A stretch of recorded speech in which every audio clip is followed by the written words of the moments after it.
Sometimes it can be a very fun conversation to go down the rabbit hole on topics that nobody really knows what the 100% truth is. Topics such as ancient civilizations, UFOs, extraterrestrials, all that kind of stuff. Nobody really knows. So we brought on our next guest, Billy Carson. A lot of you know who that is, to have a speculative conversation about these subjects and what Billy's opinion is on how some of these ancient civilizations were formed, some of the technologies they may have had. It's a fascinating conversation, but it is speculative. Keep that in mind. If you like the show, head over to Apple Podcasts and Spotify. Please leave us a review. Tell us how we're doing. Tell us who you'd like to see on the show. If you're watching this on YouTube, please like, comment, and subscribe. Patreon. If it wasn't for you, this show wouldn't even be possible. Thank you. You're our top supporters. We love you. We do love you all too, though. So, everybody, enjoy the show, and I'll see you soon.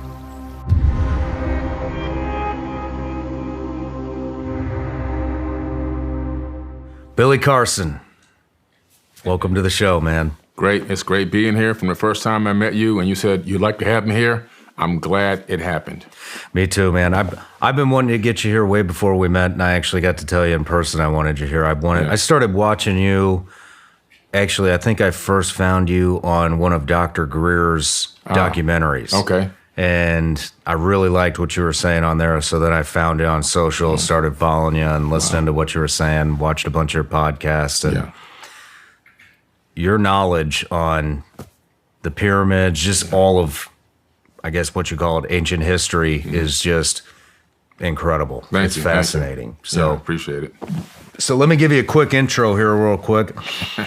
Billy Carson, you're the president of Forbidden Knowledge, Inc., childhood interest. You started researching aerospace at age 7. You hold a certificate study of science and neuroscience at MIT, ancient civilization at Harvard. You've researched the Emerald Tablets, the Key of Time, remote viewing, ancient Egypt, all kinds of stuff. Yeah. And you are definitely a resident expert on all these topics. So something that I've been digging into, and you know, it all kind of stemmed. I think a lot of this stuff stemmed. We talked before, but a lot of this stuff stemmed after my first psychedelics experience, and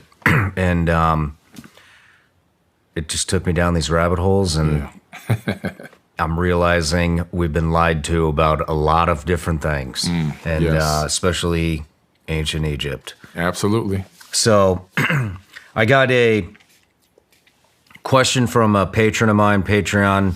We got a subscription account. That's what enables me to do this, and you to sit here as well. And so I like to give them a question.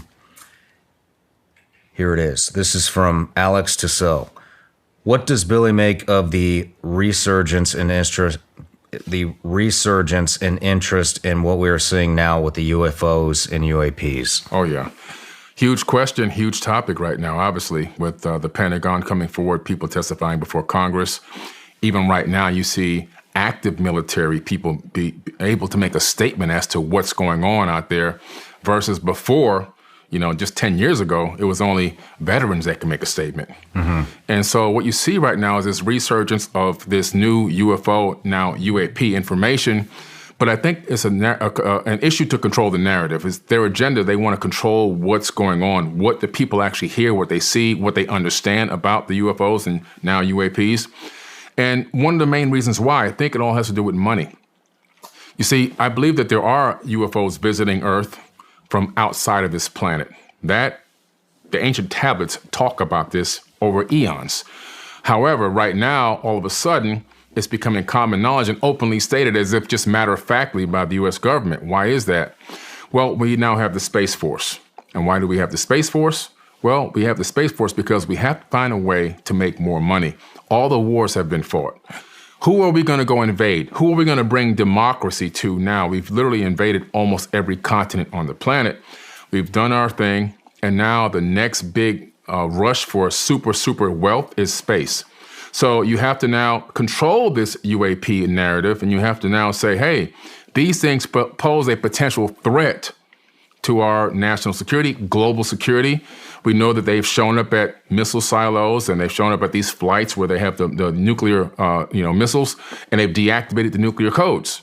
So what does that mean? Well, guys, listen, that if they can deactivate them, maybe they can activate them, maybe they can even launch them. This is the seeds that they're planting in people's head without quite saying it, just the manipulation of word and the manipulation of applied neuroscience.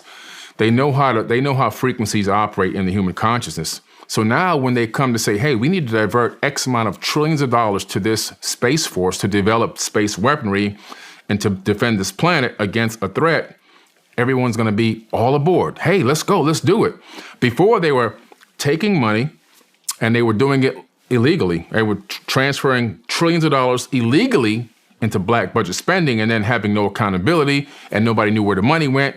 Oliver North is testifying before Congress, say, I don't know where the money went. We're going to have to do some kind of a computing thing. Our computers aren't working properly. We couldn't work with your system, he told Cynthia McKinney one time. But now all of a sudden it's okay. Look, here's where the money went. We put it right over here because we're developing the stuff. Then you give the contracts to private corporations. Now, the people who sign off on these private corps to get these contracts, they're also on the board of directors, or they have family members on the board of directors of these private corporations. So what's happening is they're taking it out of government to private. Why? Because now there's no FOIA, no Freedom of Information Act is going to be requested. You can't request Freedom of Information Act on a private corp. So now these private corp get trillion-dollar contracts to build and develop space technologies that the rest of the world will never see, never know of. We won't even know they exist. We'll just know where the money went, and that's the end of that. They'll take big payouts. A lot of these projects will never see the light of day. Most of them will be projects that are born to fail from the beginning. So they'll take a contract. We're going to develop this device or this aerospace tech, and then we'll need $5 billion to start. 2 years later, well, we needed another $6 to $7 billion. It didn't quite work right. Another 5, 6 more years later, send us another $8 billion. We almost got it now. And then another 10 years, maybe a few more billion, and we're going to scratch this. It's not going to work. But everybody got the payouts along the way. People got big salaries. Big, CEOs and C-suite executives took home big umbrella payments. And now let's move on to the next project that we're never going to put out. And so this is the kind of cycle. But doing it this way through controlling the UAP narrative allows them to siphon trillions of dollars into these private black budget projects that are operating with complete no congressional oversight. I've not heard that before, but it makes perfect sense. And I've been wondering why this is starting to see the light of day more and more. But the fact that, just to break it down simple, everything that you just said, basically what you're saying is the only reason this is happening is so that they can legalize the black budgets. That's it. Pretty much. That is it.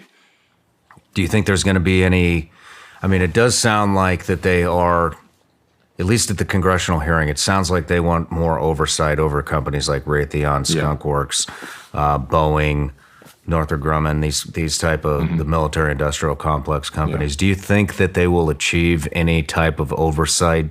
I've been, Tim Burchett is on top of it. Anna Paulina Luna seems to be on top of it.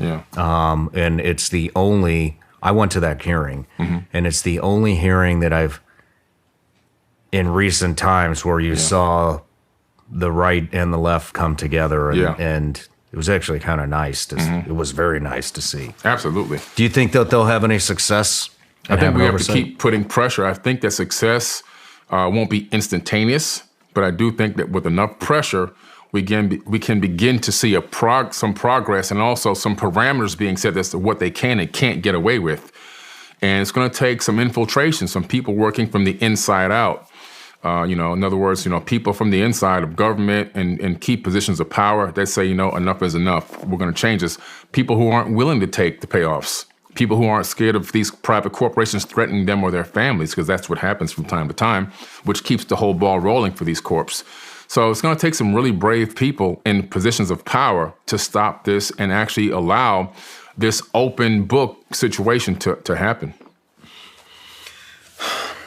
Man, just that conversation right there. I know this is going to be an awesome interview. So before we start, everybody gets a gift. Oh, wow. Hey, thank you, sir. Appreciate it. There you go. Man. So when we met at Greer's event, we had talked about consciousness, and we had talked a little bit about psilocybin and the influx of, psychedelic therapy and stuff. But that led me down looking into functional mushrooms and the benefits of functional mushrooms. Nice. So check it out. So I got you. This is from Laird's Superfood. That's performance mushrooms. Wow, beautiful. And, it's just good for brain health. Helps with cognition, helps with energy balance. Beautiful. And that's a superfood creamer that also has a bunch of functional mushrooms. I use this. Do you really? This is great. You love that stuff. I love this stuff. We take this to Egypt with us because there's no cream in the desert. Yeah. But you can get coffee. So we put this in as cream, and this is beautiful. Oh, Thank perfect. you, man. You're and welcome. I'm going to Egypt in a couple of weeks. That's awesome. Listen, man. The universe knows what I love. We'll get you some more then. But, thank you. But and the other thing that all of those in the performance mushrooms, all of those ingredients are sourced here in the U.S. Yeah. So you don't hear that very often. No, you don't. Yes. But, appreciate it, man. My pleasure. But, all right, so let's get into it. One thing that I did want to ask you is, the more I dive into this subject, and I'm green with this stuff. Yeah. I've been talking, I've talked to Greer. I've had him on the show 2 times. And had the whistleblowers on. The more I dive into this subject and I start looking at who's involved, I'm starting to see a lot of Freemasons. Yeah. What's the deal with the Freemasons? I hear a lot of it's a lot. Stuff. There's a vast array of information. There's only a few real Freemasons that exist. In other words, when I say a few, I'm talking about maybe a few hundred, maybe at the top level that really, really know the ancient secrets, right? Okay.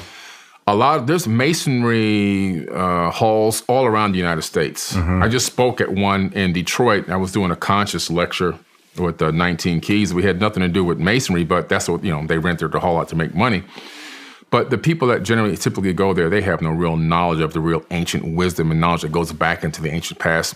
A lot of cities, even the city I grew up in, has these Freemason halls where it's just like a place to congregate, hang out, have a barbecue, pick up women, dance. There's no real true deep knowledge being translated at a lot of these places. Okay. There's only a very small, and I do mean small amount of people that really house and hold the true knowledge of the ancient past as the top level Freemasons. When did this start? Yeah, this goes all the way back to deep, deep antiquity. We're talking about 30,000 plus years ago. There were these brick masons in ancient Kemet called the Shattu. After the Great Flood, Amun-Ra, a.k.a. Marduk, he's known as Marduk in the Bible, M-A-R-D-U-K. Some people say Marduk, depending on how you want to pronounce his name. He's also in the Jewish Torah as well. In Kemet, he was known as Amun-Ra, and this is why people say Amen, actually. It's to him. He actually made it a rule, a law. But he had these brick masons helping him rebuild the land of Kem. And these brick masons had the secret knowledge of space flight, technologies, how to turn stone structures into advanced computer housing, data storage devices, as well as power generators and many other functions. A lot of the stone structures that were built were actually multifunctional stone computers. If you're going to a place when you only have limited resources, that you can't take a factory and a whole bunch of workers with you, what do? You learn how to work with what's there. And they mastered stone masonry, but they also encoded and embedded a lot of the wisdom and knowledge from the ancient Egyptian mysteries and the Kemetic mysteries into the structures. Now, these Freemasons were called Shattu. As a matter of fact, the Shattu helped Amun-Ra escape. In the last, there was a pyramid war. There were 2 pyramid wars. The second pyramid war in the tablets talks about the fact that the Shattu helped Amun-Ra escape through a hidden passage in one of the pyramids. And before he left, he decreed that he would leave the kingdom to his Ra-Kam. Ra-Kam, K-A-M, translates now into shield. Kam translates into shield, Ra, shield. Over time, it became Rothschilds. And so this decree came down tens of thousands of years ago. Who's the richest family on the planet, worth $700 trillion combined income, net worth? The Rothschilds. It's happening till this very, very day. And this masonry as part of the mysteries in the mystery schools. Only adept initiates, hand-picked people would get to learn this sacred knowledge. And then the Masons would actually encode it into structures and buildings, which is encoded all throughout the world, throughout Rome at the Vatican, all throughout Europe, all throughout like areas like in Bosnia, believe it or not, where you have the Pyramid of the Sun there in the Bosnian Valley. How would they pick who gets the knowledge?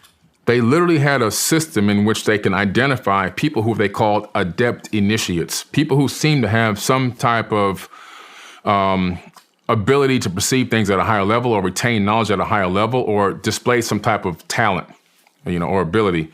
And those people were literally handpicked. Yeshua, aka Jesus, was one of these students as well. If you read the Gospel of the Holy 12, you'll find that when he disappeared from the Bible, where did he go? He went to Egypt. I've taken many people to the actual bed that he slept in, which is still there in Egypt. It's a shrine now. And he was there learning the Egyptian mysteries. And this is well known, well documented. I mean, that was an apocryphal text that was left out of the Bible. He left there and went to Tibet to learn Reiki healing and Qigong and energy healing with his hands, and came down through India, learned the mystic arts. And then the Bible picks up at the age of 32, I called my son out of Egypt. That's what the Bible says. And he ends up riding it on the back of a donkey back in Jerusalem. So that's the loop that's missing out of their 12 to 32. That chunk is missing out in the Gospel of the Holy 12. Again, he also had the Mason knowledge. Now, the thing about knowledge is it can be used for good or it can be used for evil. You see, knowledge is just knowledge.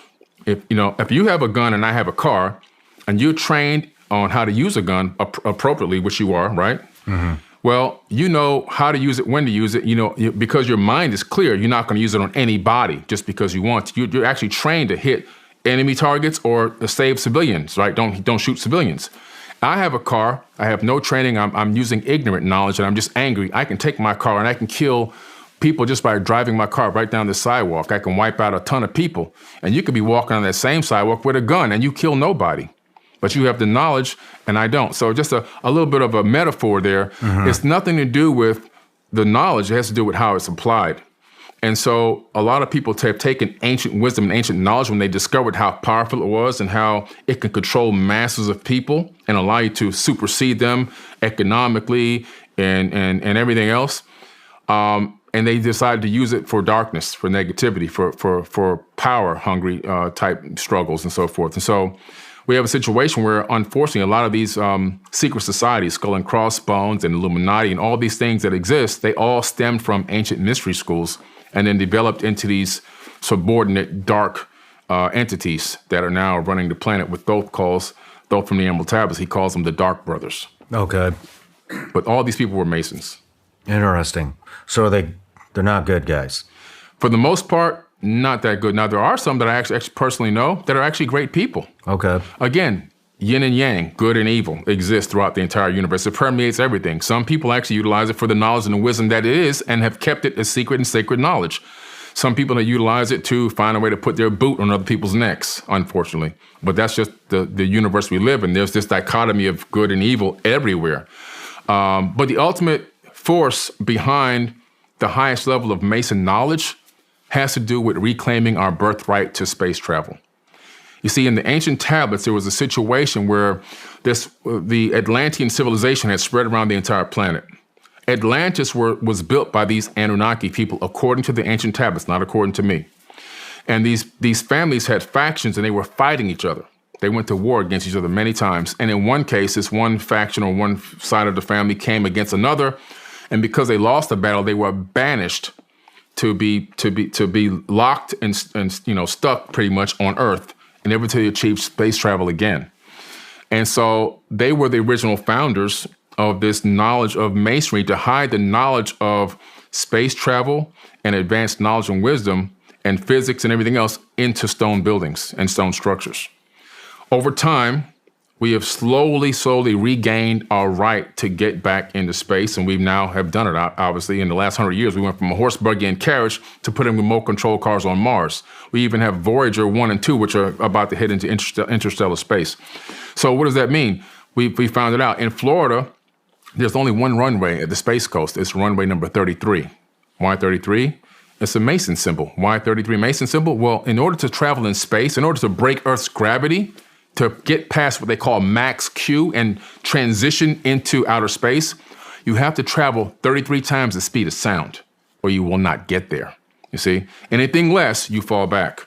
You'll stall out and you'll actually crash. 33 times the speed of sound is required to get into space. And the whole thing behind why the number 33, it's all about reclaiming the birthright to be able to become a spacefaring race again. Interesting. Let's move into, actually, what are these ancient tablets? What caught your interest at the beginning? Why'd you start studying them? Well, I had an experience when I was younger as a kid, which is, I'll cut the story short, but I had an experience in my backyard. I lived near a private airport, and I used to watch the airplanes go over my house. And this one day, this object went across the horizon that cleared the horizon in seconds, not minutes. And I knew that it wasn't a plane. It didn't have a cockpit, wings. It didn't have tail fin, none of that stuff. And it was completely silent, and it was like a silverish glowing metal. Then it came back much lower, and then it stopped dead smack over about now 200 meters, I can estimate now as a grown man. And then it went out the way it came in. And I went from that point. That's why I got into aerospace, research. I started getting all the Encyclopedia Britannicas, because this is back in 1977, on aerospace. Started studying from then, trying to find what I saw. Long story short, that led me into a whole nother realm, which then got me into ancient civilizations, which then I started seeing that these ancient civilizations were utilizing high technology. And I've been studying high tech. Well, how in the world did they have high tech back then? And my mother told me that in ancient times, there were people that were way more advanced than us on this planet. They had everything you can possibly think of. She said they had the ability to fly from planet to planet. They lived on top of mountains. And everything she told me in the 70s, I started finding in these ancient texts. So the texts are the Enuma Elish and the Seven Tablets of Creation, the Atrahasis epic, the Code of Hammurabi, the Epic of Gilgamesh, which is the full and true story of Noah's Ark. Noah is actually Zazudra from the Sumerian tales. Later, his name was converted into Noah. And then you have there's so many tablets. I mean, there's just so many incredible tablets that are out there. And also some of these are like from the Mahabharata, the Bhagavad Gita, the Indian Vedas, which is a vast amount of wisdom and knowledge right there. The Mahabharata itself is a 10-book set that's all been translated already.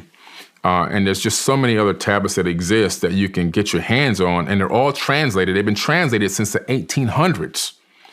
If people think this Zecharia Sitchin was the only person that can translate tablets and now he's dead and he made it all up. No, he used existing translations, and he even gives you his sources in the back of all his books. He didn't translate anything. You can go to the UCLA CDLI online cuneiform digital library, say that fast 4 times, and you can drop virtual tablets into the translator and read them for yourself. No kidding. Yes. So everyone can read these tablets. You don't have to be a special expert like Billy Carson. Now everyone can read what's on these tablets and make up their own educated decision on what they believe happened in the ancient past. And what did happen, now with hundreds of authors writing about them, including myself, at some point in the ancient past, a race of people seemed to have landed on this planet and began to develop this planet as a breakaway civilization, and at some point engaged mankind. See, they didn't create us. We were already here. They talk about the fact in the epic of, in the Enuma Elish and the Atrahasis epic, they talk about, in 2 separate writings, by the way, that there was a being here and they wanted to get us to do the work for them. So they did something where they called adding their essence to us, which is some type of a genetic modification of sorts. Maybe our junk DNA is what they unplugged. But whatever it was, we ended up going to work for these people, and they found the first gold mine in exactly where it says on the tablets at Adam's Calendar in South Africa, and it's been dated now to 200,000 years old. Right when the tablet said the first gold mine happened, and people started working under the tutelage of these people.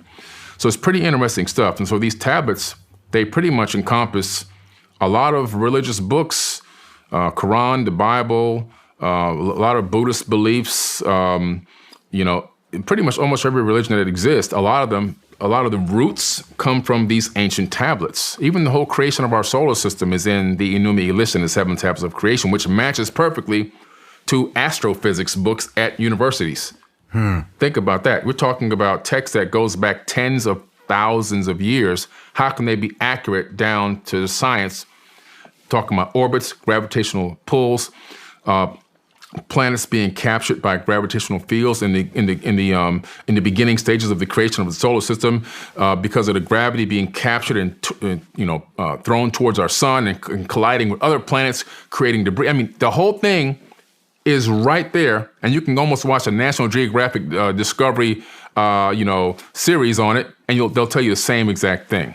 It's all based on real science. They talk about orbits changing and shifting, how Neptune and Saturn shifted orbits, they teach you that in astrophysics in college. How did they know this? So all this knowledge is in these ancient tablets. And so I go to them because they're as close to the truth as we're possibly going to get. Like, if you want to get as close to the truth, you're not going to get to the truth, because still somebody wrote them. But man, there's so much information in there that matches up with real science, which is what I wrote in my book. It's like, it's crazy how accurate it is, and just why I go to the tablets first, because everything else to me is newer, and that's as ancient as you can get. I mean, the Emerald tablets are 36,000 years old, and that's like one of the oldest accounts of the Great Flood in history. It opens up talking about the flood and how the temples were coming up out of the mud, and people were coming out of the caves, and that the hairy barbarians were there. In other words, they were at a high level of civilization prior to this flood. And so many generations had gone by, they had turned back into just basically, hunter-gatherers almost again. And Thoth talks about his father sending him there, and he gets in a ship and flies up into the sky until the earth disappears. And when he gets to the place appointed, he descends down on the land of Chem. That's Egypt before it was called Egypt. And he tells the people there that he's going to help them rebuild civilization. Rebuild, which means there already was a high-level golden age probably before this great flood. So these texts, man, they're just incredible. They have so much information in them. It's well worth taking a look at. Yeah, definitely. Let's talk about ancient Egypt. I've been looking into talking to Dr. Greer, we talk a lot about zero-point energy. Yeah. I've been looking into zero-point energy, free energy. I've been researching it. Yeah. Looking into the Nikola Tesla stuff, and it sounds like Nikola Tesla got his information somehow from ancient Egypt. A lot of people say that the pyramids were some type of a power plant. Yes. Not all the pyramids, some of them. So some pyramids have different functions, right? So the Great Pyramid at Giza, for sure, a wireless power plant, amongst other things. It was a multifunctional stone computer and a wireless power plant. It was also a communications device. So if you look at old images or old pictures of the Great Pyramid area at Giza, you'll see that the Nile used to run right up alongside of those pyramids. Now it's meandered miles and miles away. One of the main reasons why they don't want you to know is there was an ancient war that happened. That second war I told you about, that's why there's glass in the sands at the Giza Plateau. When you dig your hand in the sand, you'll pull up balls of glass. That's 3,000 degrees to create glass out of sand. That's weapons fire. There's still evidence of weapons fire on the Bent Pyramid right out there at Giza as well, which I've documented many times. It's coming out in my new TV show. But nonetheless, the water would run underneath in these gigantic aquifers. The tubes for those aquifers are still there. Sometimes I've gone down in them. Even kids play around in them and everything. But when you have running water underneath magnetized crystal granite, which is what the base is made out of, you create something called physiostatic electricity. Then those ions rush up into the Grand Gallery area, and there were these resonating rods going up the Grand Gallery to the King's Chamber. Now the rods are gone, but the slots where the rods sat are still there. They can't take out the slots. The slots are embedded in the stone. Then also, when it got into the King's Chamber, he's surrounded by thousands of tons of magnetized crystal granite in this specialized box with a 2-to-1 ratio. Now, at some point, something happened where they had to install this extra box. It's a granite box that's inside the King's Chamber. People were saying, oh, this is a sarcophagus. I can't even lay in that thing. My knees have to be bent. It's not a sarcophagus. What it is, it's the same exact dimensions as the Ark of the Covenant. The Ark of the Covenant was a power plant device. We know this based on the descriptions in the Bible. And it's been replicated at 2 different universities by 2 different groups of people, and it generated so much power they had to shut it down, just based on the biblical information and instructions. When you take those measurements, it fits directly inside that box. And why did it fit in the box? Because the pyramid at some point had lost its ability to generate the maximum amount of power. And so that was needed to add an extra piece to fix the problem. And that's exactly what they did. Then the energy would shoot up through the apex, The obelisks are all made of crystal granite. What do you mean the obelisk? What is that? Those giant stones that stand up with the points at the top? Okay. Those are obelisks. Okay. They're all around the region. We have one at the White House, right? We have one in Rome in the center courtyard there. They took them and put them all around. The one in Washington is obviously it's man-made, but the other ones around the world are all come out of Egypt. But what's interesting is those obelisks, they capture the ambient electricity from the atmosphere. And then if you have something called a JED, it looks like a Tesla coil. I'll send you some photos of this stuff so you can utilize it. It looks like a Tesla coil, and it's all over Egypt. Everywhere you look in hieroglyphs, it's everywhere. And they have cables coming out of them, electric cables.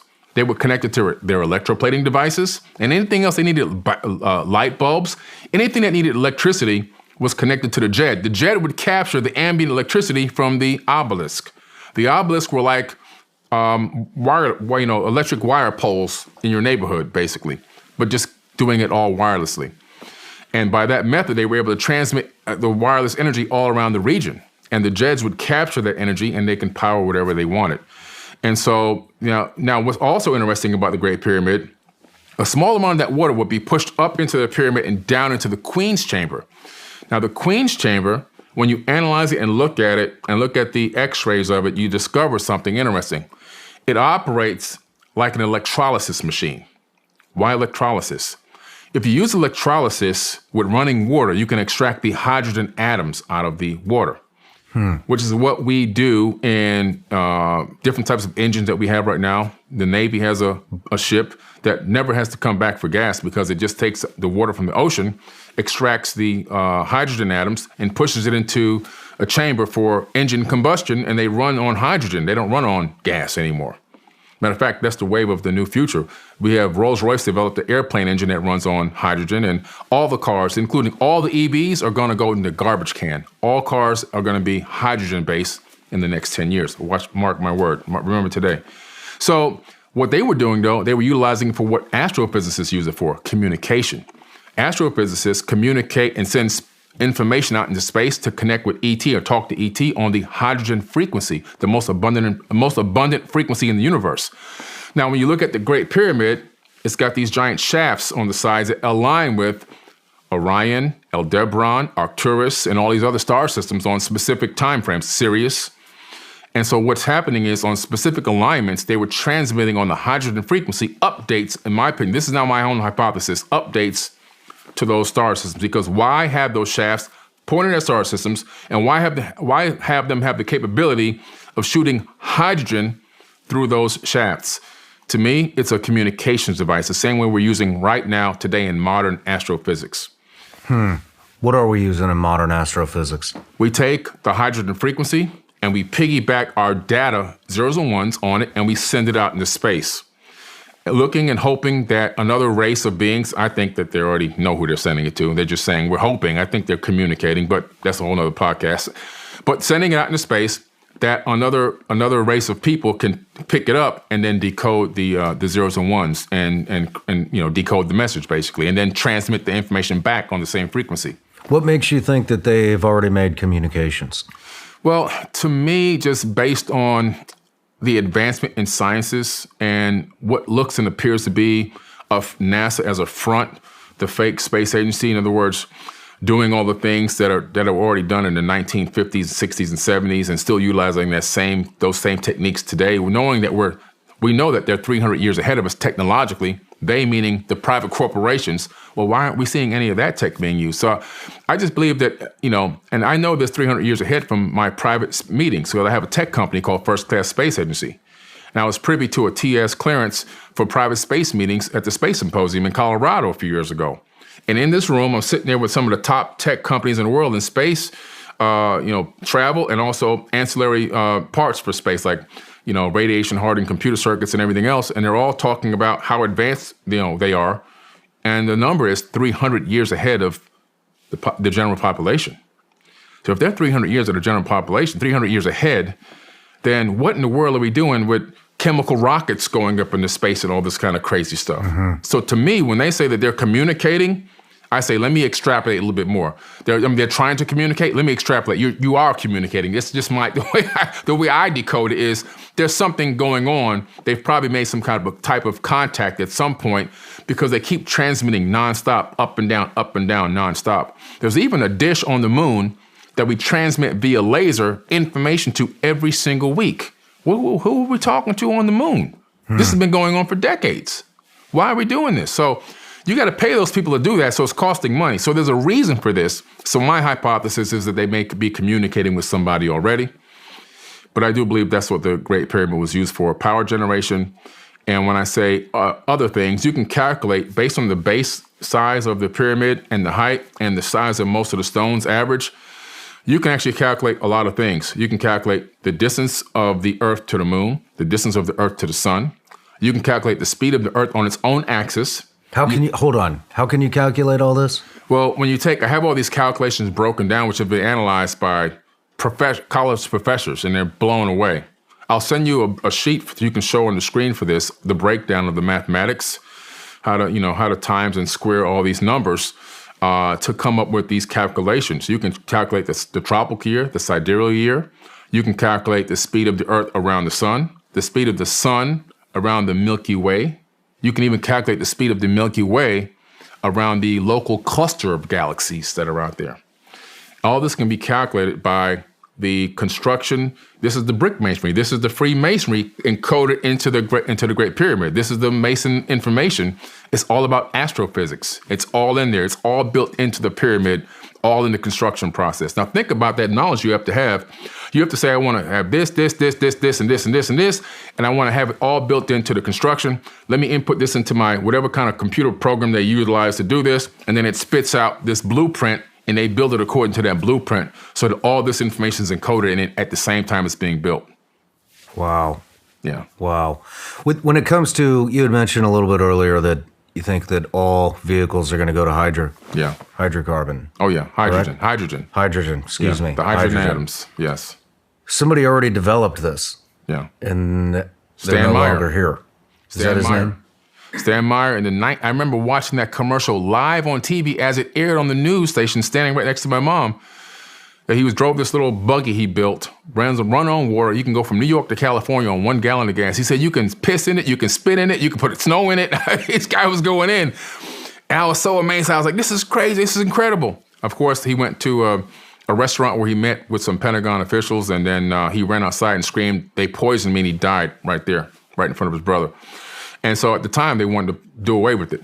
We got to a point now where the world is fed up and tired of these pipelines and invading countries to take over their resources and trying to build pipelines through the middle of countries that don't want the pipeline. It's a big thing. It's a big, big problem right now. And it's driving economies up and down. It's causing billionaires to become millionaires. And when it starts affecting their pockets, something's got to change. So now we have this big push, right? This EV thing came. EV still use what? They use gas. They still use fuel. Why? Because when you plug that car in, down the street, the power station is using oil to give you that electricity. And then the infrastructure will never be good enough to house, billions or millions of cars in the U.S. economy. It just won't happen. Just one hurricane in Florida, you'll see it'll be a nightmare because you won't be able to evacuate. Because when you get to about 100 miles away from your house, you got to turn around and go back home. And you can't get in a line to charge your car. The lines will be longer than gas lines. Yeah. So it's a nightmare waiting to happen. The push now is going to be all hydrogen. Everything will become hydrogen. All cars, EVs will die. The batteries are not recyclable. The cobalt and the lithium are made with forced child labor, right, in third world countries. Kids literally mining with their bare hands, pulling this ore out of the ground, getting caught in collapses and mine collapses and dying and everything else. All that's got to come to an end. All we need is for one rogue nation to take over one of these biggest lithium and cobalt mines and hold the world hostage for the cobalt and the lithium, and everything comes to an end, right? The prices will super skyrocket. There'll be a shortage of batteries in cars, and you can't recycle them because Elon Musk made it open source battery. So everyone who created a battery created them slightly different. There's no one mechanism or method to take these batteries apart and recycle them. So they're filling up in landfills by the thousands. And even in China, there's already millions of landfills, and they're more toxic for the environment than a a regular old-fashioned engine, crankshaft. Yeah. So it's pretty dangerous stuff, and it's leaching into the water supply. We're drinking this poison and everything else. It's going to shorten our lifespans. They got to get away from that. They're going to go into hydrogen next. Interesting. What do you think about, you talked about those boxes of that produce energy. Yeah. Why do you think this hasn't been replicated? Well, they have been replicated, but they've been what do you call it, eminent domained by the government. A lot of people who create these incredible inventions, they don't go about it the right way. They think they're going to be able to patent these items, to patent these inventions, and then put them out and become a billionaire. That's their dream. Well, they're crazy. It's not going to happen. You have to do what Elon Musk did with the battery, right? With the Tesla battery. You have to make it open source and create an industry and just take your fair share of what comes your way. Don't try to become the king of this technology, so you can, 20 generations could be trillionaires.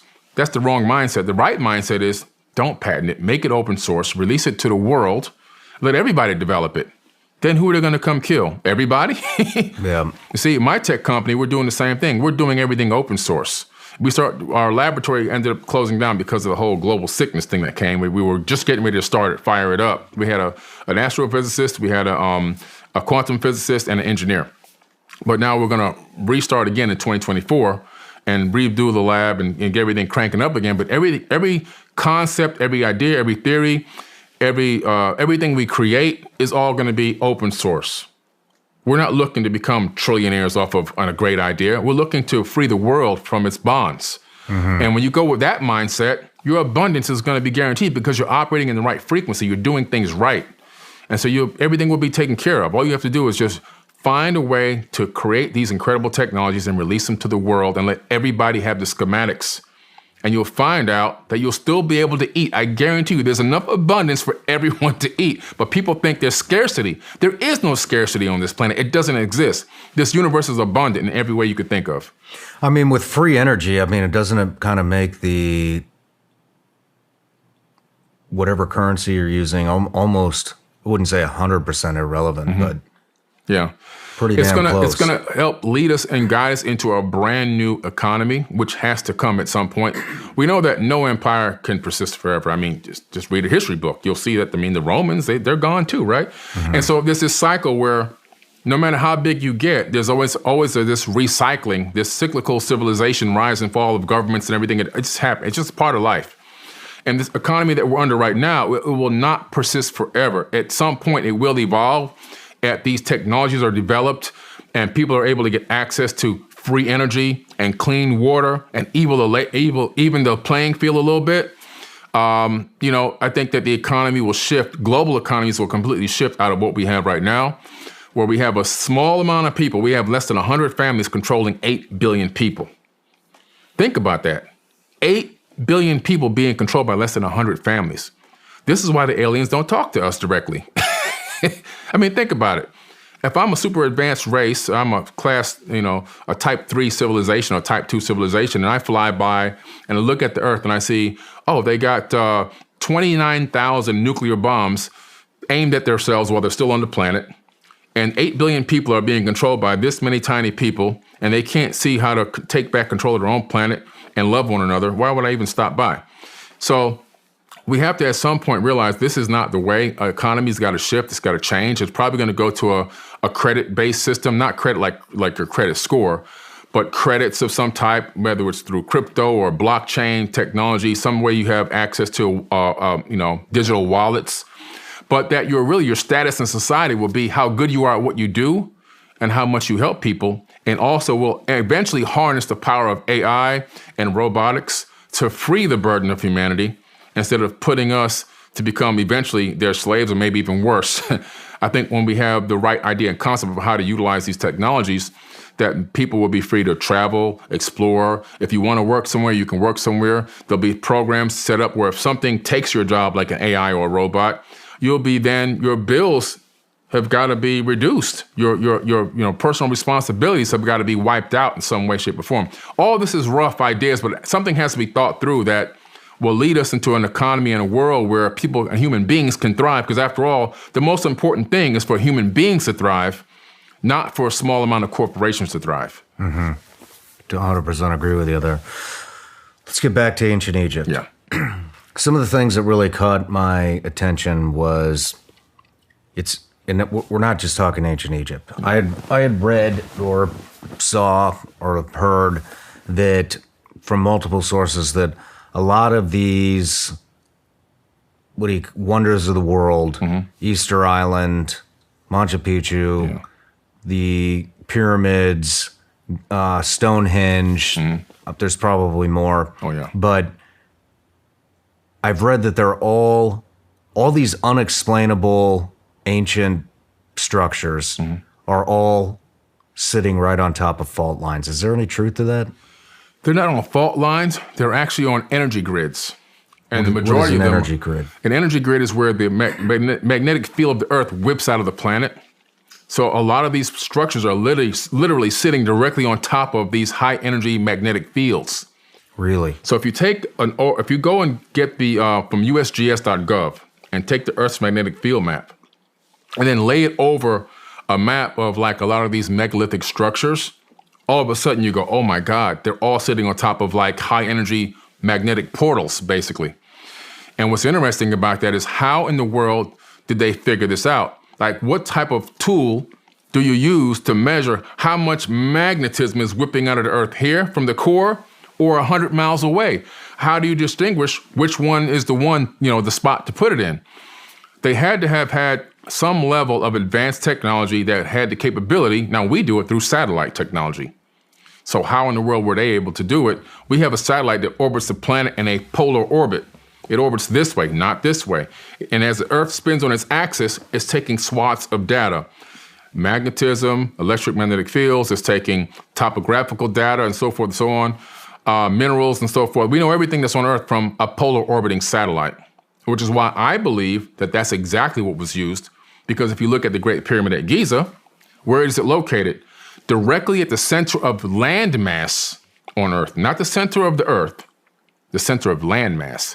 There's only one way to get that calculation.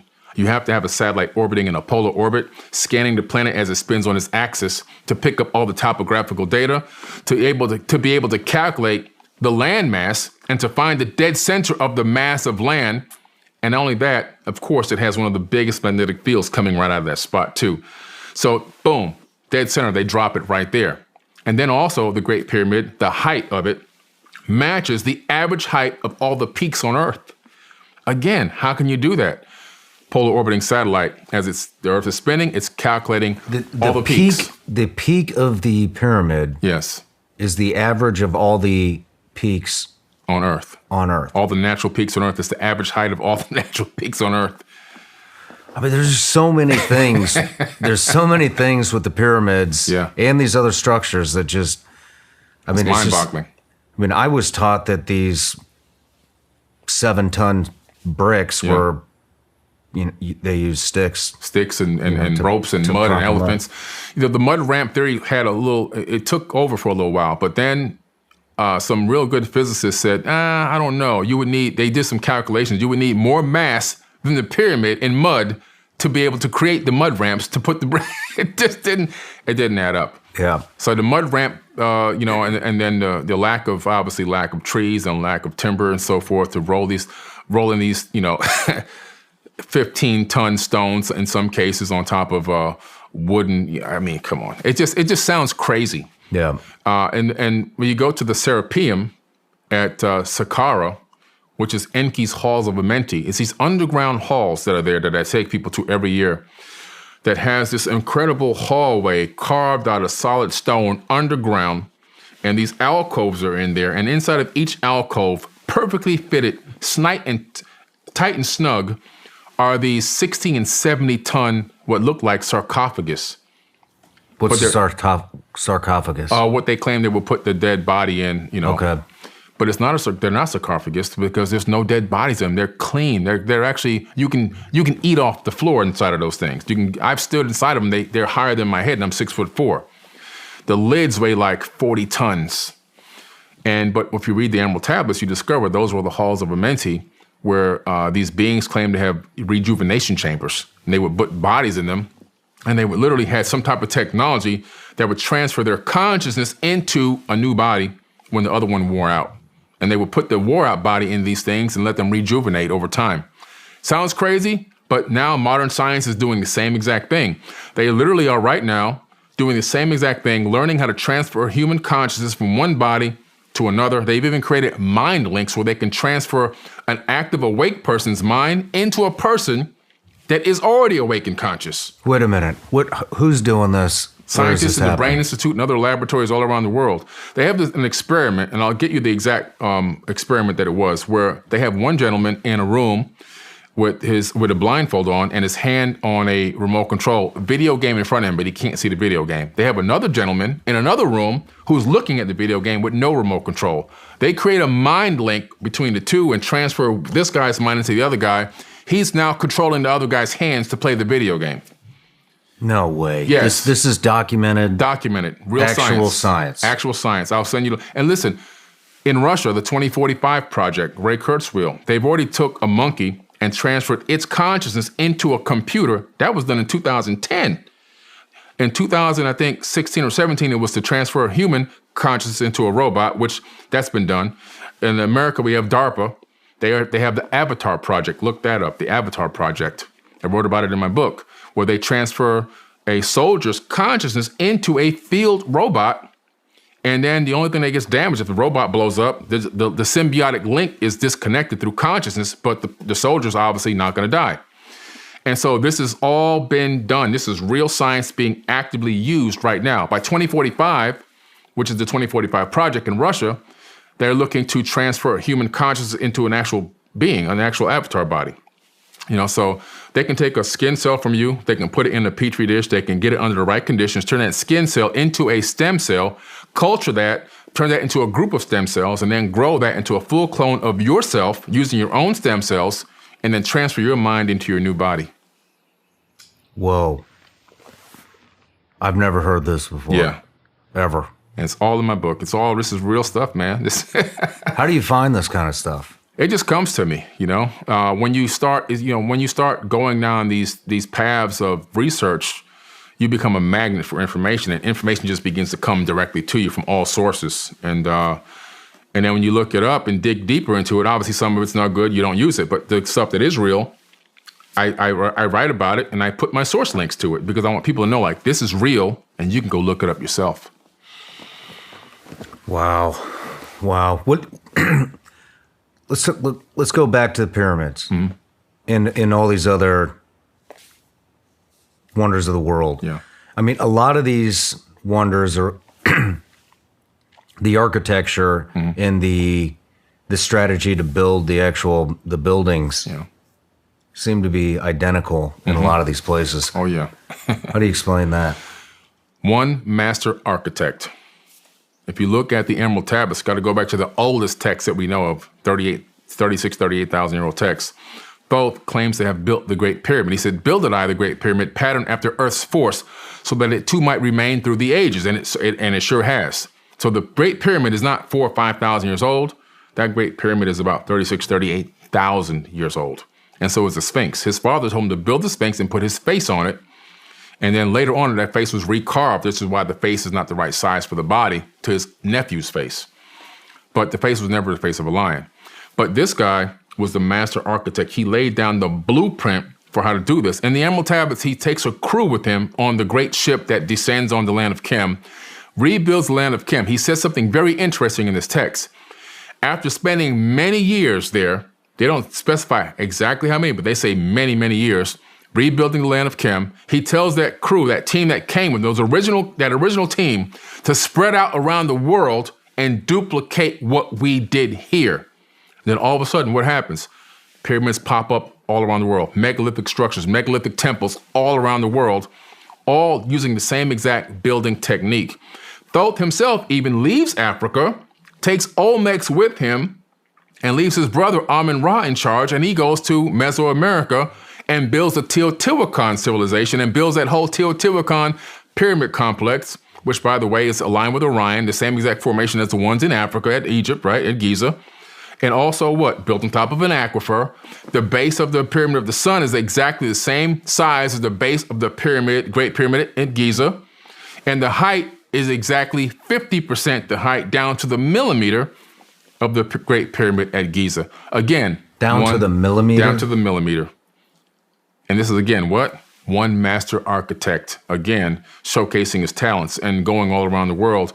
This guy is known everywhere I've gone on the planet. I went to Africa. He's obviously all throughout Africa. He's known as Tahuti, Jehuti, Thoth, right? According to the ancient Egyptians, he ruled for 16,000 years, one person. In China, he's Wang Di, the first emperor of China, who came down on a fiery dragon. Sounds like a flying ship. Ruled over to China for decades, for several centuries, and then just got on this flying dragon and disappeared again. In Mexico, he's known as Quetzalcoatl, Lord Pakal, Kukulkan. He comes in on again a what? According to the Mayans, a fiery dragon, and he's there. What he built? Chichen Itza, Teotihuacan, Cobol, all these places were developed. The Mayans didn't build anything. They inherited what was already there. The Aztecs didn't build anything. It was already there. And that's even in their own records. Matter of fact, they didn't even know who the people were originally that built some of this stuff, so they gave them the name Teotihuacans. But in the Emerald Tablets, it tells you exactly who it was. And so I was out in Australia, in the outback, in the middle of nowhere. A gigantic petroglyph of who? Thoth, out of Kemet, in Australia, carved into rock in the ground. They call him Thothamabi in Australia. The Aboriginal people call him Thothamabi, and he's on a ship flying through the Milky Way galaxy. That's what it is, a giant disc, and he's sitting on this thing, and they say that's him flying through the Milky Way galaxy.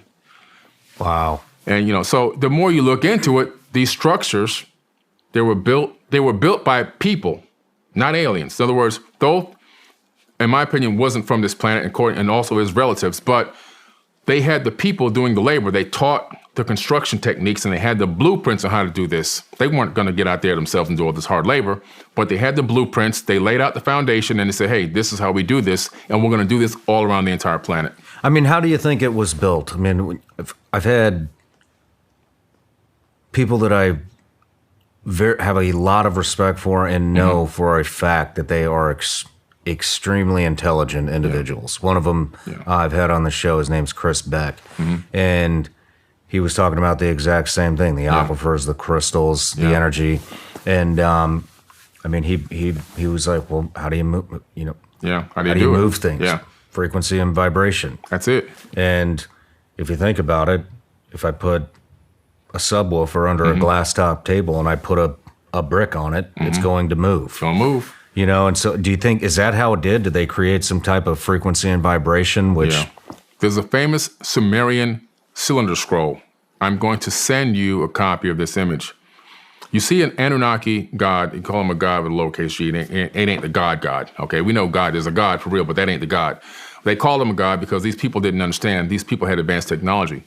He's sitting on this box. This box has a symbol for magnetism on it, okay? And this ancient Sumerian tablet.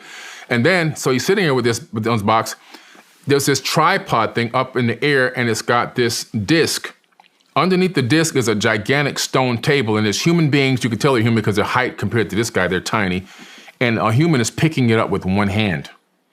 That disc is a cymatic frequency. You can perfectly match. I found the exact frequency, and I have a video on that frequency, which creates that exact same cymatic pattern.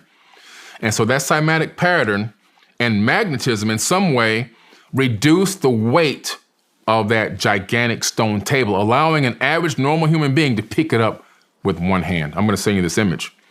Pretty interesting stuff. So when you now say, well, how did they do all this? Cymatic frequencies and magnetism, electromagnetism and cymatic frequencies, in some way together, they combine those two things to reduce the weight. They didn't make them completely weightless, but they significantly reduced the weight of a lot of the stones. The second thing is, Thoth gives away something else in the Emerald Tablets. He utilizes cymatic frequencies and photons to manifest solid matter. Now that sounds crazy in ancient tablets, but guess what happened 2 years ago in a laboratory in the world we live in right now? Scientists got together and they combined cymatic frequencies and photons, and for the first time ever created solid matter. That's in physics.org. Wow. So where did that happen? That happened, I believe it was in the UK. Okay. Yeah, and I'll give you the link to all this stuff. So pretty interesting, right? So the tablets keep getting proven by modern science. This is why I keep going back to the tablets, because wait a minute. This guy says this then. You know, you've heard of the active denial system in the military. It's this dish that sends out a beam of frequency towards people that are looking to do harm, right? Mobs, and it'll make you stop in your tracks. It'll make you feel like you got to vomit. It'll make you feel like you're on fire. It can even put voices in your head. It's called the active denial system in the military. Well, in the Emerald Tablets, those have this group of people coming at him because they don't know who he is when he lands his ship. He says, I raised my staff and sent out a ray of vibration which stopped them still in their tracks. Sounds like the active denial system to me. Same technology, just a different year. So I go over. I keep putting these things in my book to show the commonalities between the two, because what we're doing now, we're just simply rediscovering everything that already existed. Yeah. We haven't done anything new yet. Everything was already done. Everything has already been done. We're just rediscovering what we lost. Could you describe? I was watching this documentary last night, trying to get spun up on all this stuff again. And they talked a lot about how the pyramids, how a lot of these structures are measured in the metric system. Yeah. However, and they're perfect. I don't know the exact measurements, but the stones are in the perfect metric system. Yes. Let's say it's 3 meters by 3 meters. The doorways, perfect metric system, maybe 3 meters by 2 meters. You know, the base of the pyramid. Yeah. It's all based on meters. The whole thing. The metric system wasn't developed for another 2,000 years. Listen, even the Grand Gallery, the location of the Grand Gallery inside the Great Pyramid, when you look at the longitude, it's the same exact digits as the speed of light in meters per second. How is this possible? Well, I started asking the same question, and I said, wait, I got to find some kind of link to this, and I found it. Guess what they found in Mexico decades ago? They found Proto-Sumerian cuneiform tablets and pottery and everything else. What is proto, meaning pre-Sumerian, stuff doing in the Americas? But not only did they find that, this is even on Wikipedia. It was a metric system. It was their metric system. So the metric system is thousands and tens of thousands of years old. Forget thousands, tens of thousands of years old. We only rediscovered what already existed, or probably the guy, I forget his name now, the French man who came up with it, probably found these tablets or the existence of these tablets and said, oh, I can make this whole metric system out of this. It already existed. The metric system is ancient. We only rediscovered what it was recently. That's all. That's the only thing I can give you. How about the golden ratio? Yeah. What is the golden ratio? The golden ratio is a specific numeric equation that gives you 3.17. It gives you the Fibonacci spiral. It also gives you the golden rectangle and the golden triangle, which no matter which way you look at them, you can always get the perfect spiral to fit inside. And that spiral, for whatever reason, because that spiral is in everything that's in life, it's very beautiful to us. So the most magnificent structures were always set on the Fibonacci spiral or pi, right? And so even the Great Pyramid is built on pi. All these magnificent structures were built on pi because for some reason it taps into our inner consciousness, our inner being. Our fingers, if you take your fingers and look at the space between your digits, you'll get pi. And you can get the Fibonacci's code based on the space in the digits of your own hand. The distance from your eyes to your nose, the distance from your top of your, in between your eyebrows to the tip of your nose, all this is all the same thing over. And it just the distance from your elbow to your wrist, the distance from the wrist to the tip of your middle finger, it's all pi.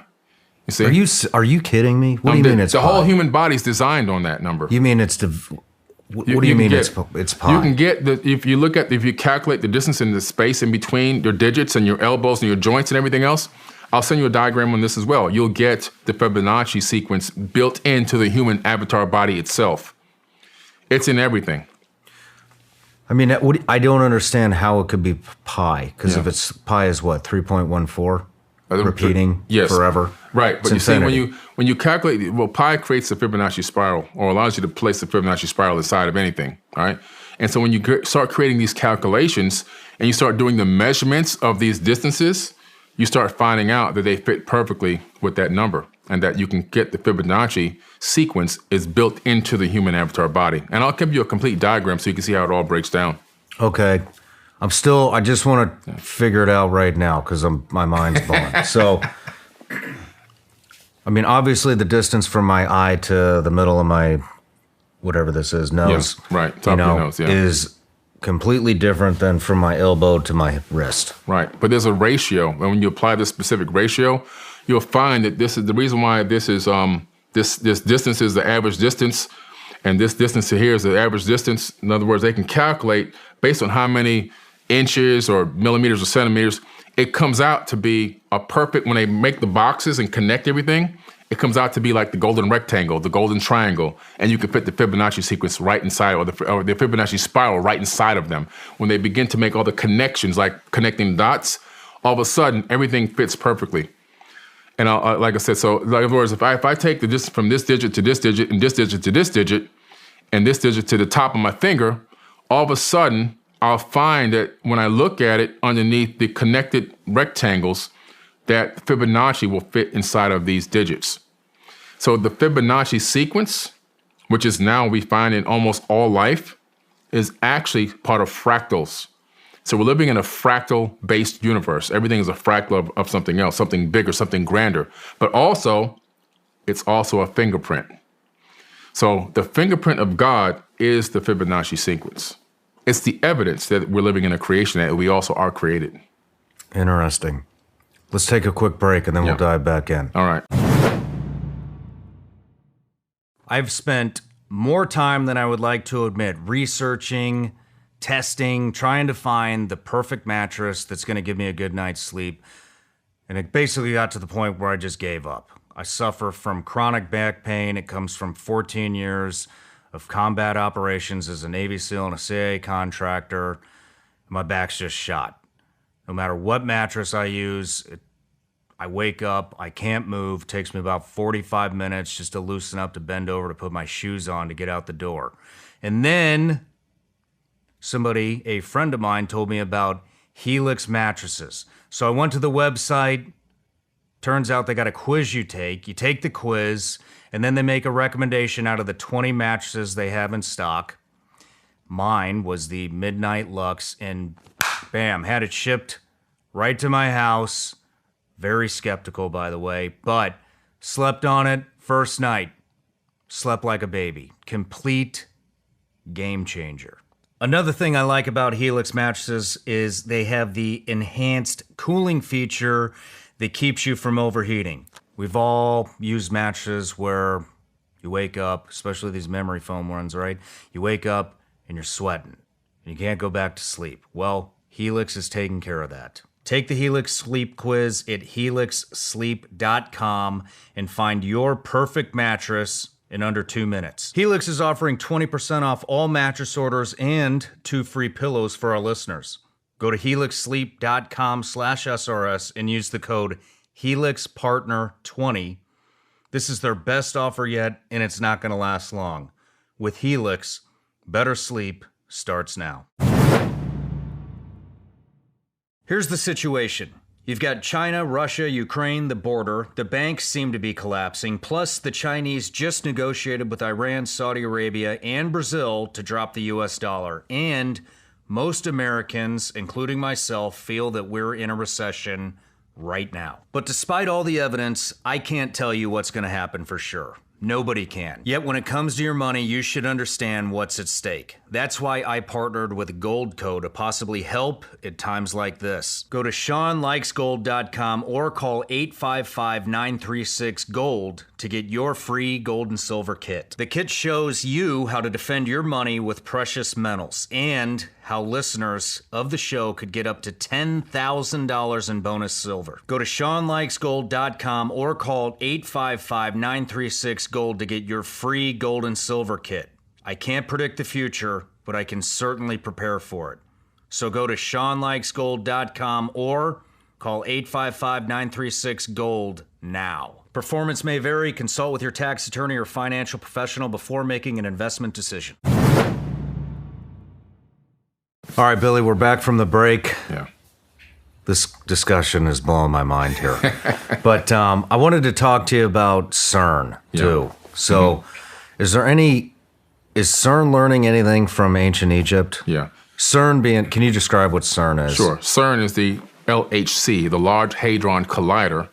It's the largest machine in the world, located in Switzerland, and it's all underground, and it uses this gigantic track with this underground tube that's connected, and they send atoms in opposite directions and speed them up to, a percentage of the speed of light, and then let them collide. And then they analyze the collision to see what comes out of this collision between atoms, quarks and muons and everything else that they discover. But something else they discover in the process is that they create microscopic black holes. Now, really? Yeah. So originally, a lot of people were getting scared about this because they were like, man, if you guys create a black hole here on Earth, will it suck the Earth in? I mean, kind of fair to assume, like, black holes are supposed to be pretty deadly things. Even light can't escape them. Mm-hmm. So why create one here on Earth? But I think, in my opinion, again, this is nothing that I've read, but my hypothesis is that part of the work going on at CERN is to learn how to create stable wormholes. What Einstein and Rosen called an Einstein-Rosen bridge, where you take space and you fold it and make a hole, punch a hole in between to make a connection, a shortcut through space-time. And so it could be learning or trying to experiment either by accident or on purpose how to create a stable wormhole. How do you create one and hold it open? The biggest thing is holding it open. Hold on. Let's backtrack. Yeah. I'm slow. So I don't have a degree in astrophysics and I don't have anything from MIT or Harvard. So you're talking about you're folding space and creating a hole through it. So I'm envisioning. Yeah. You take a piece of paper. Dr. Greer kind of showed me this, I think. You just bend it like this. Bend it like this. And if you had a pencil, you could poke a hole right through. So you can go from point A to point B.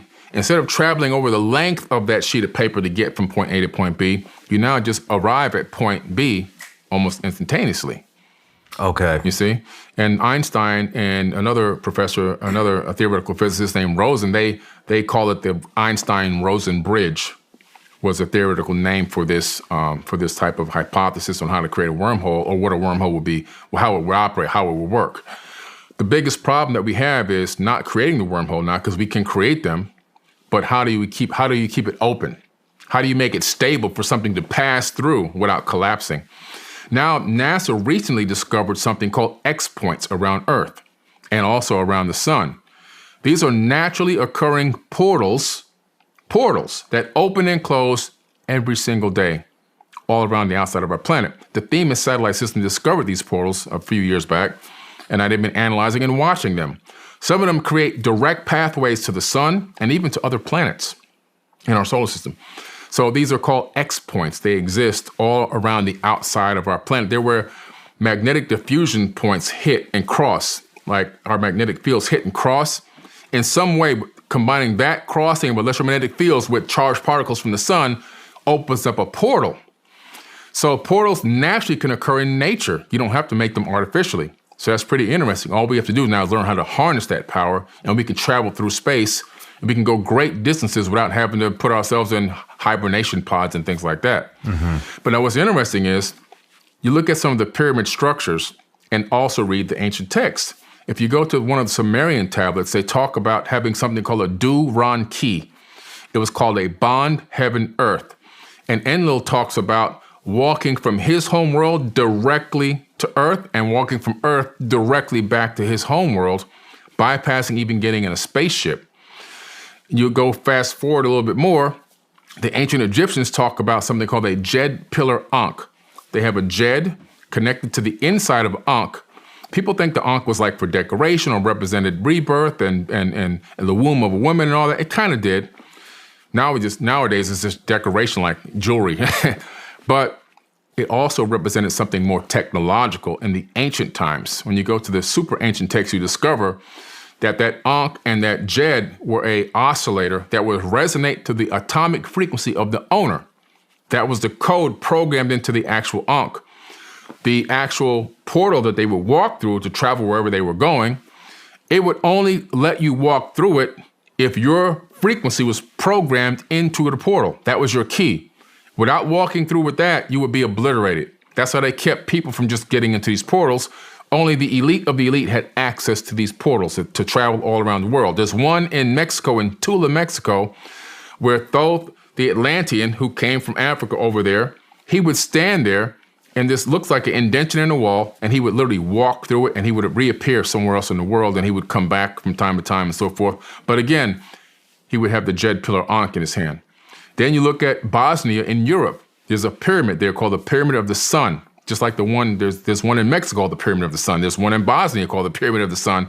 It's massive. In this valley, there's like 5 massive pyramids, all covered with brush and trees and debris. They started digging this thing out. They said, oh my God, these are solid stone blocks. There's tunnels underneath that are connecting the pyramids, the same exact tunnels that are in Teotihuacan in Mexico, connecting the pyramid structures there. But inside of this one tunnel, they found this gigantic crystal. It's called the K2 megalith. And on it is written in runes, an ancient writing. It says, we must stand in defense until we can open the gate. Well, what gate are they talking about? I believe they're talking about the Stargate, to get from wherever they were to get out of this war. There was a war going on. Again, that second pyramid war I told you about, it was a global war. It wasn't only global, it was interplanetary as well, because it went to the moon and also to Mars. But that's probably going to be another podcast. But the evidence of it is available in scientific data. But this K2 megalith, this gigantic crystal, it has something to do with activating the portal at this Pyramid of the Sun in Bosnia, which at some point they were defending it and trying to thwart some people from getting access to it until they can get it activated so they can walk through themselves. Pretty interesting stuff. And this is well documented, the K2 megalith gigantic crystal. So CERN, in my opinion, is researching and learning about technologies that already existed. Again, we're just rediscovering everything. When you go to CERN, right outside the front door is this gigantic picture of this Indian god that is standing inside of a portal, walking through. So I think they kind of knew what they were going to be doing when they started this whole building and started this whole project, but they just kind of kept it low-key to the general public, and they only released tidbits of information as to what's going on. There was something interesting before we go on. There was a field trip of sorts where the tour to let people come in and look around, and as one person was looking around, they saw these gigantic clear panels. They don't know what material they were made out of, and I have a picture of them leaning up against the side of a part of the machine with these hieroglyphs on them. So they sent these hieroglyphs out. Everyone, including I've sent the hieroglyphs out. Nobody can decipher these hieroglyphs. Nobody knows what in the world these are, what they mean, where they came from, who wrote them, what writing, what ancient culture are they linked to. Nobody knows. Massive, giant, clear plates leaning up against the machine. I think there were 4 of them, if I remember correctly. Pretty interesting. I just thought that was a weird thing that, to happen there. But they have at the front door, gigantic portal, a representation of a portal with one of these ancient Indian gods walking through it. What do you think they're doing with these mini black holes that you think that they're creating? All experiments. Have they documented this? Yeah, they have. They have, yeah. People were trying to stop them from doing it because it was gonna destroy the planet and everything else, but they just kept working anyway. They didn't care. But they are just, in my opinion, learning about these creation of portals, learning how to create stable wormholes, just all experimenting, just trying to figure out what type of energy can we inject into one of these holes that will stabilize it, maybe even expand it. And where do they lead? Where do they go? Like when we go through them, where will we end up? Maybe they're sending small probes through or things through to take a look. Maybe they're sending nano probes into them. Who knows? What do you think about this? Are you for this? You against this? What do you think? This type of research without complete oversight, to me, is scary stuff, man. I mean, me too. You don't even know what can come through. Like, I do believe in life in other worlds and also life in even other dimensions. We know that based on theoretical physicists like Michio Kaku and many other well-respected physicists, that we're living in a universe based on 11 dimensions. They theorized based on the mathematics that without 11 dimensions, this universe would collapse. Okay? Okay, so can you... I have a tough time wrapping my head around different dimensions as well. Yeah. I've talked to a couple different people. They broke it down fairly well for me. I would like to hear you break down What is a dimension? Yeah. Well, dimension is a realm that exists at a different frequency. So right now we're in the third dimension. We only can control the first and the second. All right. The first dimension is a line. The second dimension is connected lines. And because we're in the third dimension, we're like the God over the second and the first. We can control and manipulate those dimensions from the outside. If people were living in those dimensions, like one-dimensional people or two-dimensional people, they would be at complete awe of what our capabilities were, because they first of all, they wouldn't be able to see us as a third-dimensional being. All they would see is the manipulation of their environment, and they would wonder what's going on. All right, so that's kind of power we would have. Now, extrapolate fourth dimension. The fourth dimension used to be said it was time. It's not time. That's just a hypothesis that Einstein was trying to correlate time to the third. The fourth dimension is a tesseract, a fourth dimensional hypercube. From the fourth dimension and all the way up, things change completely. So we're in the third. Somebody in the fourth dimension, an entity in the fourth dimension, can see into everything. They can see through this ceiling and watch us sitting here right now. All right. They can see the past, present, and future all at the same time. In other words, when I first walked in a building and you greeted me, they would see that. In another room, they would see us taking photos. And in this room, they would see us doing this interview, but they would see all three things happening at the same time. It's like having a house and living different parts of your life at the same time in different years in the same house, right? And then above that, you have the fifth, sixth, seventh. Now, these dimensions are compactified. And yes, that's an actual real word, compactified. Look it up, guys. Whoever's looking, look up the word. They're stacked so tight on top of each other that they're like a Planck unit of distance away from this universe, right? And now the only way to get into one is to move into a right angle at a different frequency. You have to obtain the subatomic frequency of that dimension. So if there are beings in higher dimensions that have developed the ability to understand and get the actual subatomic frequency number of the third dimension in this universe, they can theoretically walk from their universe or their dimension directly into ours. What do you mean, the frequency? Okay. Every universe has a specific frequency. Every dimension in that same universe also has a frequency. Every atom resonates at a specific frequency. Nothing ever rests. Everything is always vibrating. At the subatomic level, we know that when you dig deep into the nucleus of an actual atom, what's in there is a tiny vibrating string. So we're living in a symphony of music, and the music that's jingling and making this noise is creating the illusion of physicality, the illusion of solidity, even the illusion of distance, which doesn't even exist. And so that's what we're living in. Now, if I can obtain, for example, let's say there's a cancer tumor in a person's body. Mm-hmm. The cells in that cancerous tumor are now operating or vibrating at a specific resonant frequency. We know this for a fact. If I have a device that actually can match the frequency of that tumor, I can send a cancellation frequency to that tumor. You're talking about a Rife machine. Something like a Rife machine. I can destroy it without destroying the surrounding tissue, right?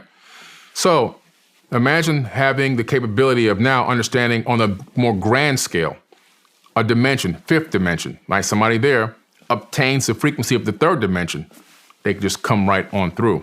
This could be some of the reason for paranormal activity and things like that. It could be entities or beings having a peek into our world, into our dimension. It might not be anything scary at all, in some cases. Will it scare us? Maybe, yeah, because we can't perceive them as to what they truly appear and look like, but it could be a higher dimensional being coming to have a look around. They could be on vacation. I mean, theoretically, I don't know who the hell is going to come on vacation to this world, buddy, but it's something to look at. This is a reality show. Okay, yeah. We're on season 2023. That's just the way it is, man. Yeah. It's so there's 11 frequencies, 11 dimensions. Who came up with this? Oh, big time theoretical physicist Michio Kaku, Professor James Gates Jr., and many other supersymmetry experts. And then now I've been talking about the fact that if there's 11 dimensions, that our mind connects to also 11 dimensions for over a decade. And if you go back and look at some of those old posts, people were calling me a kook, a crazy, a tinfoil wearing hat, pseudoscientist, blah, blah, blah. Well, 2 years ago, scientists at the Brain Institute discovered that the human mind connects to what? 11 dimensions. So now My theory was accurate. Science has proved it. And theoretical physicists say that there are 11 dimensions. So our minds, our consciousness is multidimensional. And everything that exists in the third dimension that we had we took part in creating, it started all on the multidimensional platform. So this chair that we're sitting in right now, a person thought about this chair first before it manifested as solid matter, but they thought about it on the multidimensional platform, higher dimensional thinking, the original platform before all these other platforms came out. And in that realm, it existed and was constructed in a higher dimension. Then what happens is the person who was thinking about creating this chair collapsed it from multi-dimensions into 2 dimensions. How? By drawing it on a piece of paper. Then it went from there probably into a computer nowadays, which is a CAD, computer-assisted design, which is still 2D, even though it gives you the illusion of 3D in the computer. All computer screens are just 2-dimensional objects. And from there, it gets sent, now the data from it gets sent to an engineer who now crafts it into a 3-dimensional object that we can maneuver in XYZ axis in space-time. So this chair that I'm sitting in and you're sitting in started off, it was created in multi-dimensions and then collapsed into a 3-dimensional structure that we're sitting on right now. Very interesting. Very interesting. Let's talk about... I got a whole list of stuff to talk about with it. Let's talk about the Book of Enoch. Oh, man, the Book of Enoch, powerful book. You know that Enoch was a real powerful man because he's talked about in the Bible, yet his book is not in the Bible. It was left out by accident on purpose. And the reason why is because he's talking about, and he calls these beings by their names, beings that were not from Earth, that came here from up above and engaged mankind. They taught us how to build weapons. They taught us about perfume and makeup. They taught us how to make jewelry and beer and all this other crazy stuff, right? So these beings were physical, corporeal beings. They actually, at some point, even went to war with humans against other humans, putting on clothing and getting swords and everything else. They were having sex with humans. So these weren't like the angels that we're thinking with the fluffy wings, and these were people. I think there was a misconception in some cases as to what is an angel and what is a person based on the level of technology and the consciousness of those beings. I think that the people became like a cargo cult. In other words, they deified some of these people, even though they weren't deifiable. They were just people with more advanced knowledge. And so these beings did this. They engaged mankind. They also gave Enoch an appointed date that they were going to take him into space to go meet the master. Who is Enoch? Enoch is, he's a half human, half Anunnaki, according to some of the texts. So one of these, he's a quote unquote demigod, supposedly. So he was, his father was a god with a lowercase g, and his mother was a human being, supposedly. This is what the stories say. How mythological is that? We can't really understand it. But he was special. He had offspring, he had a family. And these beings that came to visit gave him an appointed date that he would be taken away from Earth. And so he got taken away from Earth, and he then describes the shape of the Earth, the size, the color, everything from space, a gigantic blue glowing sphere. He's then brought back at some point in the future. He went away for a while, then comes back. He left I guess his estate to his kids, his sons. So they were waiting for him to leave, and they was also waiting for him to come back. This was planned. It wasn't like some mystical thing. In the Bible, it seems as if he just disappeared from Earth and he was taken into heaven and never came back, but that's not the case. In the Book of Enoch, you find out he was brought back. Pretty interesting. But also what's interesting about Enoch is he came back with some advanced knowledge and understanding about construction techniques. Okay. So all of a sudden, this guy understands and knows how to build megalithic structures. Who taught him this information? Wherever he went, he became a student. And they brought him back, and he had this knowledge and this wisdom. There's only one Bible that exists with the full book of Enoch in the same Bible, and that's the Ethiopian Bible. It's a really, really old Bible, long before the Sinai Bible, long before the King James Version, out of Ethiopia, right where actually a lot of the Jewish people are. There's black Jews in Ethiopia, which I'm going to go see them next year when I go down to the Lalibela Temples, which is a mountain that was carved into a temple from the outside going in, just like Abu Simbel and Petra Jordan. And so, ironically, right there in that same area, they've got the Bible with the Book of Enoch inside of it. But the reason why it was left out is because he was taken away, taught an advanced construction knowledge that nobody had the capability of knowing. And he was also, he also had a record of these beings that were engaging the people in a way that it didn't seem too godly. Let's put it that way. And so that part was left out as well. Why do you think Enoch was chosen? It may have been chosen because according to the ancient records, his father wasn't human. In other words, he was half Anunnaki or Atlantean in some way. Just like Ziusudra, a.k.a. Noah, was also half Anunnaki or Atlantean. In the Epic of Gilgamesh, same scenario. I believe it was Enki that was his father. And when Noah was born, or Ziusudra is his real name, when he was born, he didn't look like his, brothers and sisters or his family members. His hair was different, his eyes were a different color, his skin was a different color and everything else. So it's pretty interesting. And so again, he was spared. And when he got spared in the ancient Sumerian tablets, Enki and Enlil, they had a big fight because Enlil wanted the people to be wiped out and Enki saved enough people that they can survive and re-kickstart civilization. I want to move into some of the other ancient ruins. Yeah. Easter Island.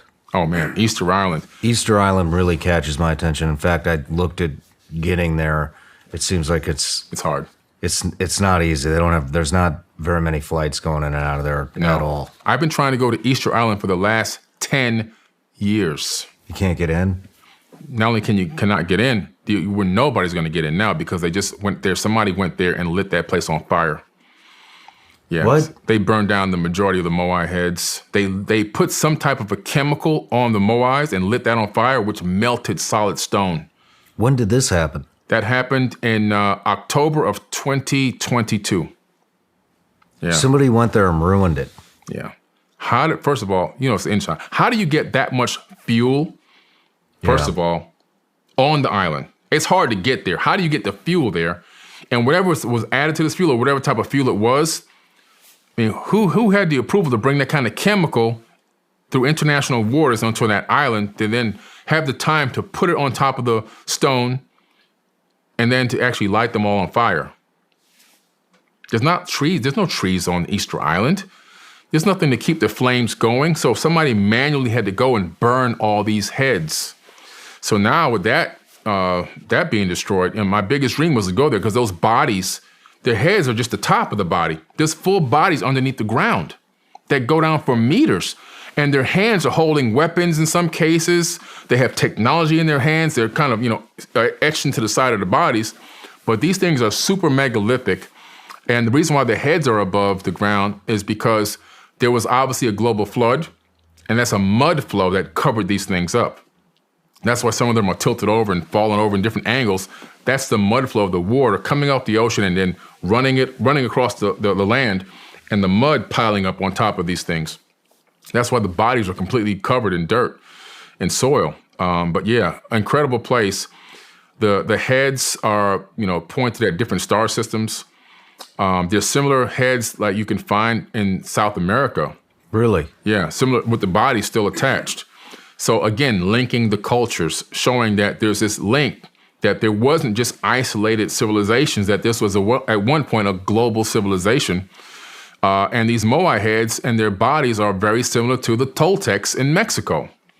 If you go to Tula, Mexico, and climb to the top of the Kukulkan house, which is like a half pyramid, at the top there's gigantic Toltecs, which resemble the bodies of these moais in Easter Island. And so it's an incredible place. In my opinion, more evidence of an ancient astronaut theory that existed and remnants of an ancient civilization that we'll probably never know about. And now with the fires destroying everything, who knows? I had no idea that fires destroyed those. Yeah. You think that was done on purpose? Oh, yeah, for sure. I mean, to destroy... To destroy the evidence. Too many people want to figure out, the bodies and everything. Too many good ideas started coming up, showing the evidence of the mud flow that covered the bodies and everything else. And the technology that was in their hands, analyzing and trying to really understand what is it and how it linked to other cultures around the world. And now, again, somebody else at a very high level wiped out more history. Let's move into Stonehenge. Yeah. What is that?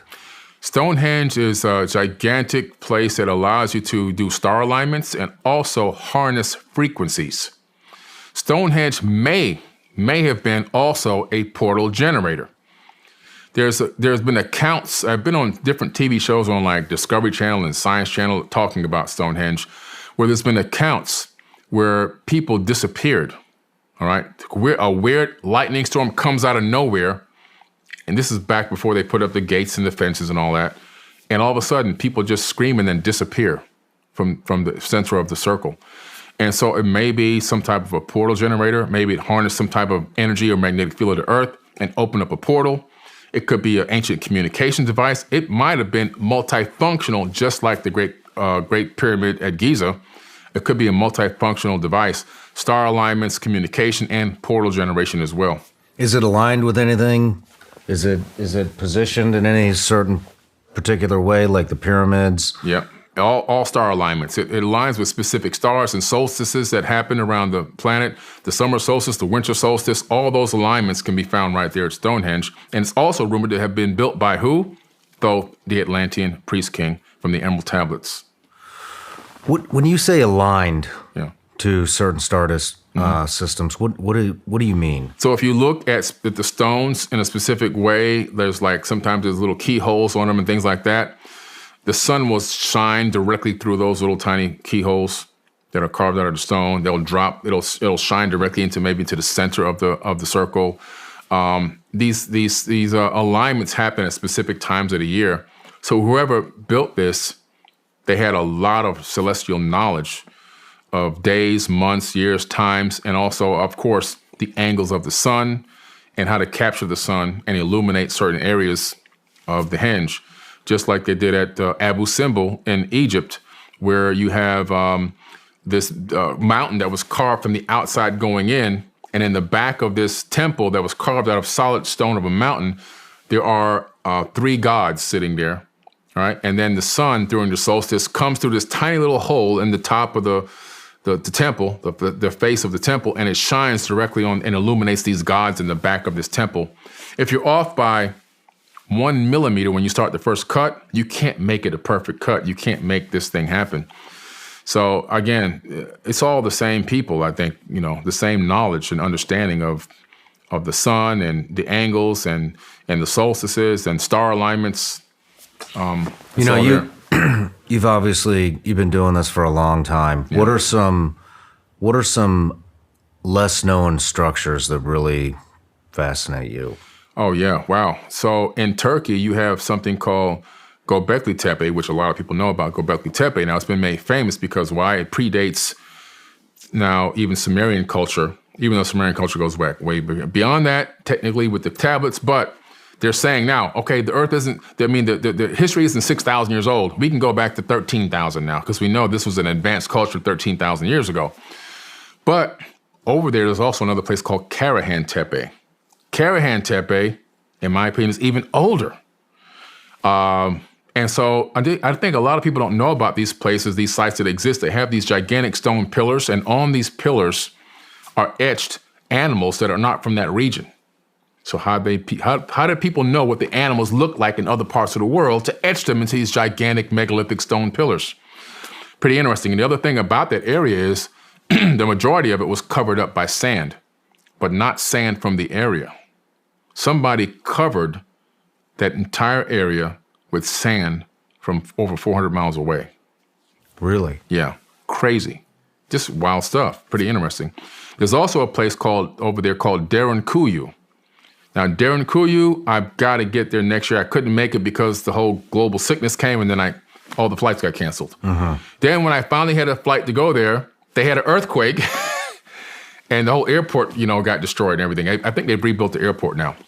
So I'm going to go there next year. But Derinkuyu is an underground base built in ancient times, thousands of years ago, that was designed to house over 30,000 people, including livestock. And at the deepest levels, you can go down there. There's been no signs of collapse. and there's 14,000 ventilation shafts that go to the deepest levels to bring oxygen no matter how deep you are in the place. And it's one gigantic rolling stone door that an average small person can just roll with their hand and seal it from the inside, but from the outside it's impenetrable. No kidding. Yeah.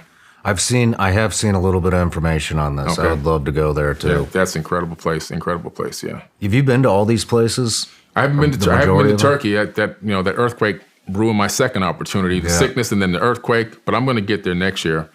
But I've been to a lot of places. But this year I'm going back to Egypt again with a group of 70 people, taking them on a private VIP tour.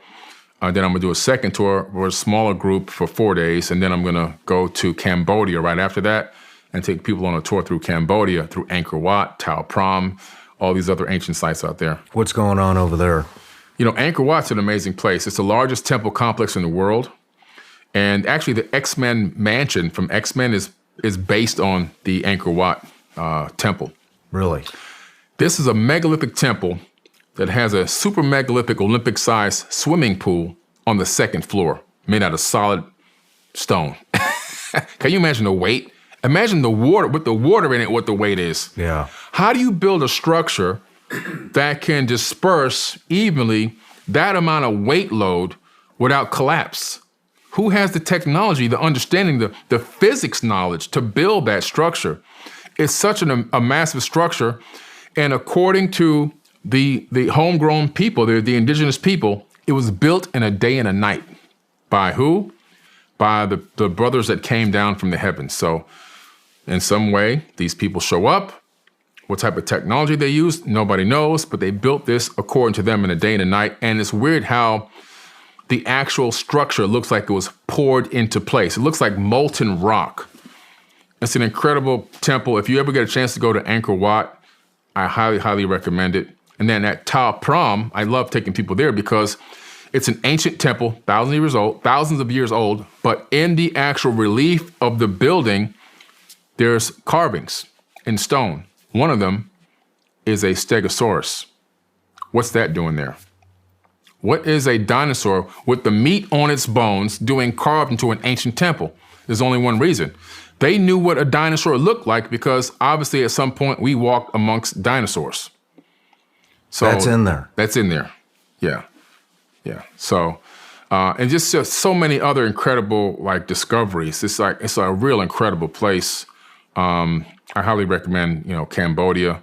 There's a river called the River of 1,000 Lingas with these carved structures underneath the flowing water, all the way down the river out of solid stone.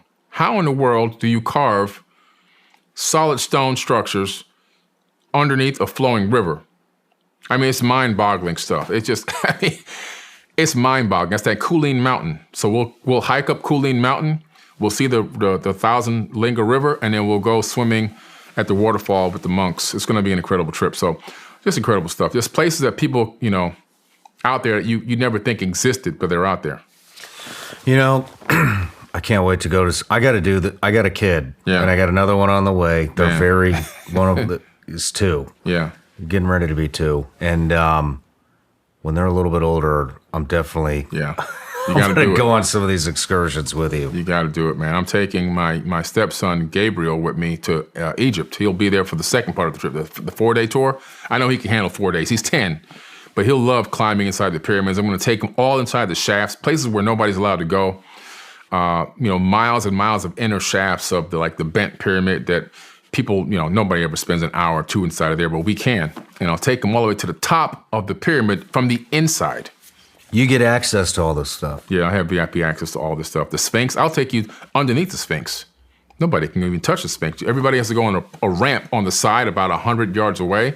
I'll take you right in between the Sphinx's paw, let you touch the Dreamstone and take a photo with you right there. Oh, man. Yeah. That would be amazing. Yeah. So I want to get into Antarctica. Mm-hmm. Oh, yeah.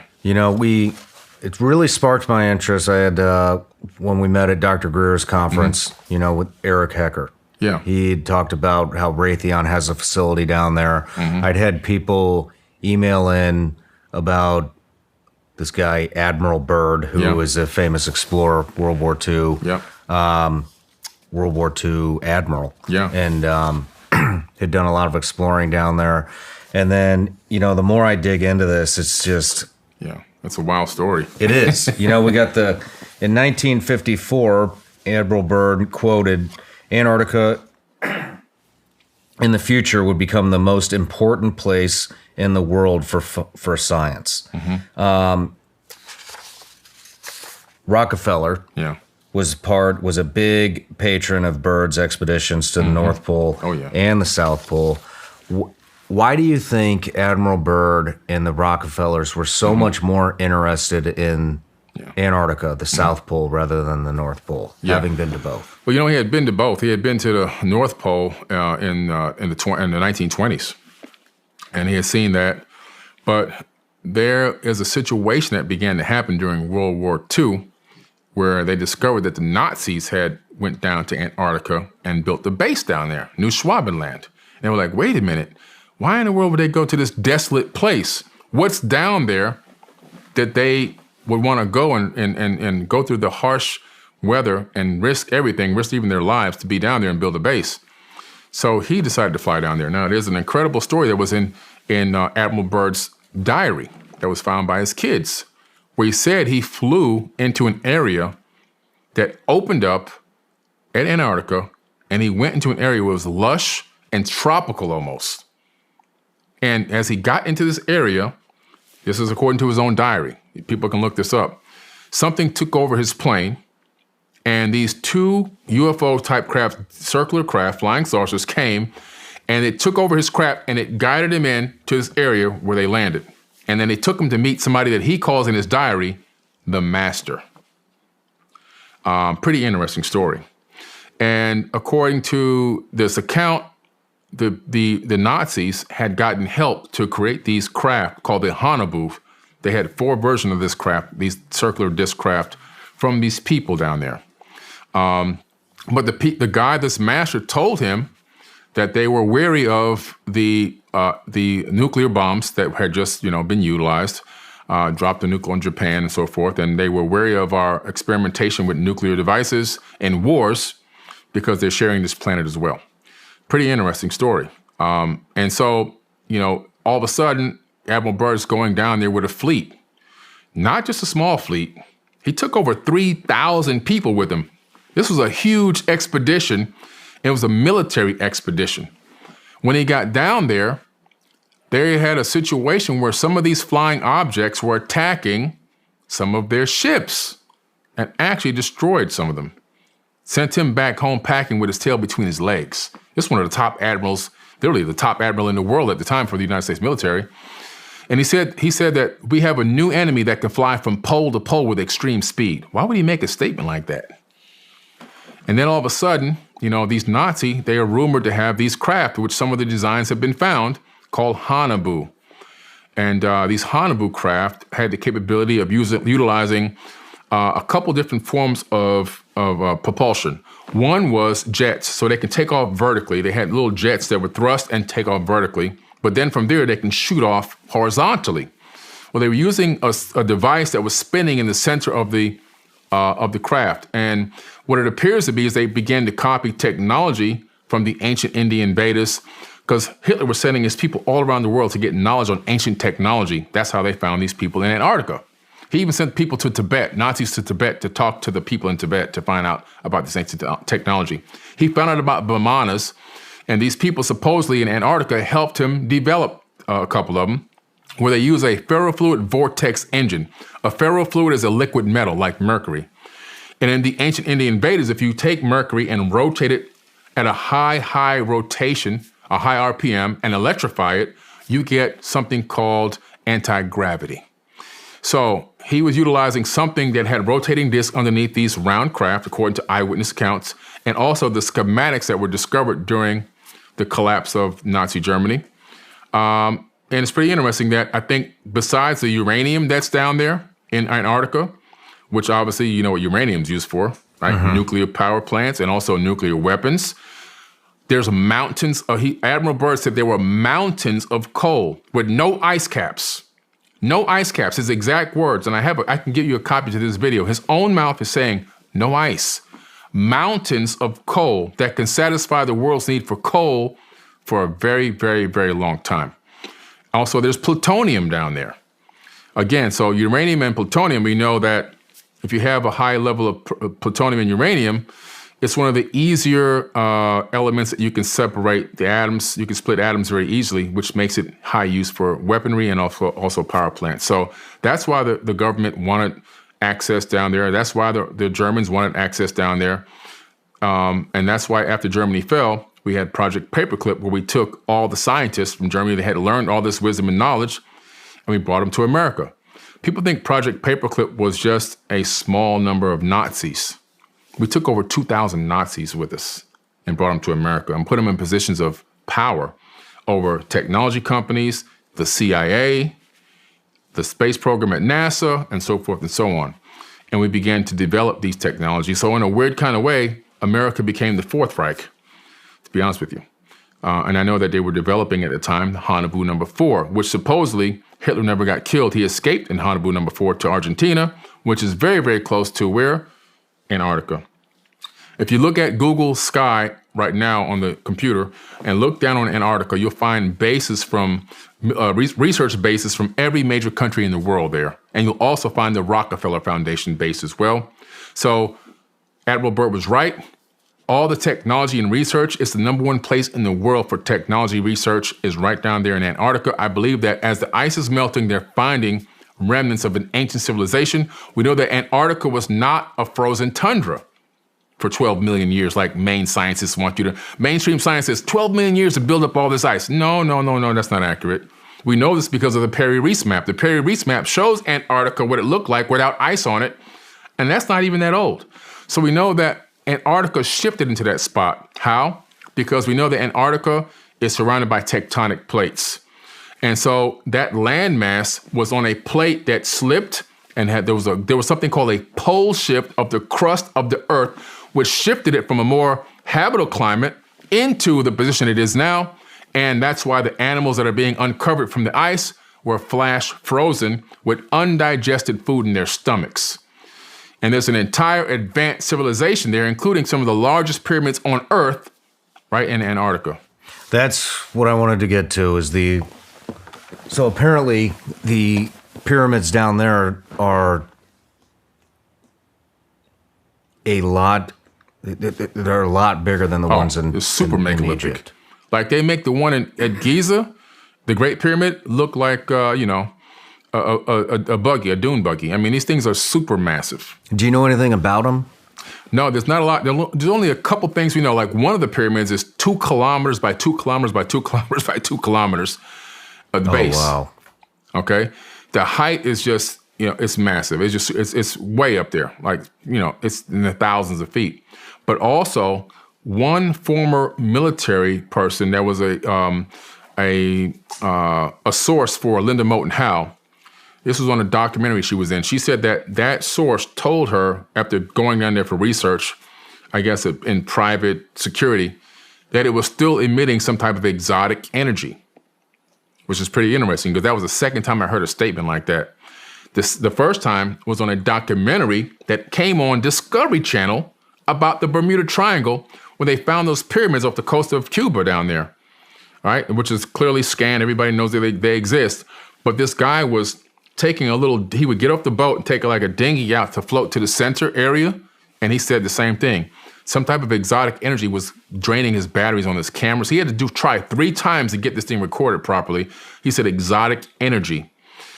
And what's interesting is if you take a perfect line and draw it from the tip of the Bermuda Triangle, the center of the Bermuda Triangle, straight through the Earth, you come out at the Yonaguni Pyramid at the Dragon's Triangle in Japan, which is also rumored to have disappearances and exotic energy and all this other crazy stuff. So in some way, these pyramid structures around the world are all linked with potentially portals of some type or energetic portals. Interesting. Just some facts about Antarctica. It's 5 million square miles, 99% of it is covered with ice. It's the highest, driest, and coldest continent on Earth. Record negative 130 degrees Fahrenheit. It's the fifth largest continent, twice the size of Australia. 70% of the planet's fresh water comes from Antarctica. There are rivers and lakes underneath the ice. the difference between the North and South Pole. The North Pole ice, the North Pole is ice over water, and it's 10,000 feet deep into the ocean. The South Pole is ice over land and is 10,000 feet high. That's the center of the plateau. Yeah. And then goes on to talk about the pyramid structures. Yeah. We also signed a treaty, the Antarctica Treaty. Do you know about this? Yeah, that treaty was to allow peaceful collaboration of research and science down there, no war zone. You can actually go down there. There's a guy who's got a new show on my TV network called, his name is Brad Olson. It's called The Secrets of Antarctica. He went down there, and so we're documenting the whole thing. He went down there, he pulled up on the research facilities. He had to get approval to come on land. They wouldn't let him inside of the facilities, but he did get a chance to go down there. So people who say it's impenetrable and no human being could, no civilian can get there, that's actually not true. You actually can. It's very expensive and it's very taxing on the body, but you can get down there. And so it's pretty interesting. So that'll be coming out soon. But there's an opening next to these research facilities. And this is why I believe they made this treaty, this sharing of information treaty or whatever. There's a 30-meter wide opening there. You can see it on the Google Sky thing. And what's interesting, on Google Earth, I'm sorry. And when you look at it, like, what's in there? Now, why are they over here? And why are they so close to this gigantic opening? What's in there? I think the answer is whatever Admiral Byrd came across, or whatever they're coming across, I think it's linked. I think there's a remnant of an ancient civilization in there that possibly is still there, and they're in communication with them, in my opinion. Another thing that backs this up, I took a remote viewing course with Major Ed Dames, Project Stargate, former CIA, United States. And his project was for remote viewing. So I took a course with him several years. He was my actual teacher, my direct teacher. It wasn't like I was under some other people that worked with him. No, he was my direct teacher. There's pictures of me with this man. And he told me that there's beings that have easy and free access to come and go as they please from Antarctica. At one of these classes. Class was over. It was like a 10-hour class. We were just sitting around talking, having a casual conversation. He told me a few other things, but that was one of the things that kind of stood out. And he says they come and go as they please because nobody can stop them. Very interesting. Yeah. What do you make of Eric Hecker's testimony? Oh, it's pretty interesting, man. Look, I mean, a lot of these guys are pretty shaken up, you know. You know that from how hard it is for them to talk about what happened, that they went through something. It's pretty clear to see that something happened that affected them in a way that they'll probably never be the same again.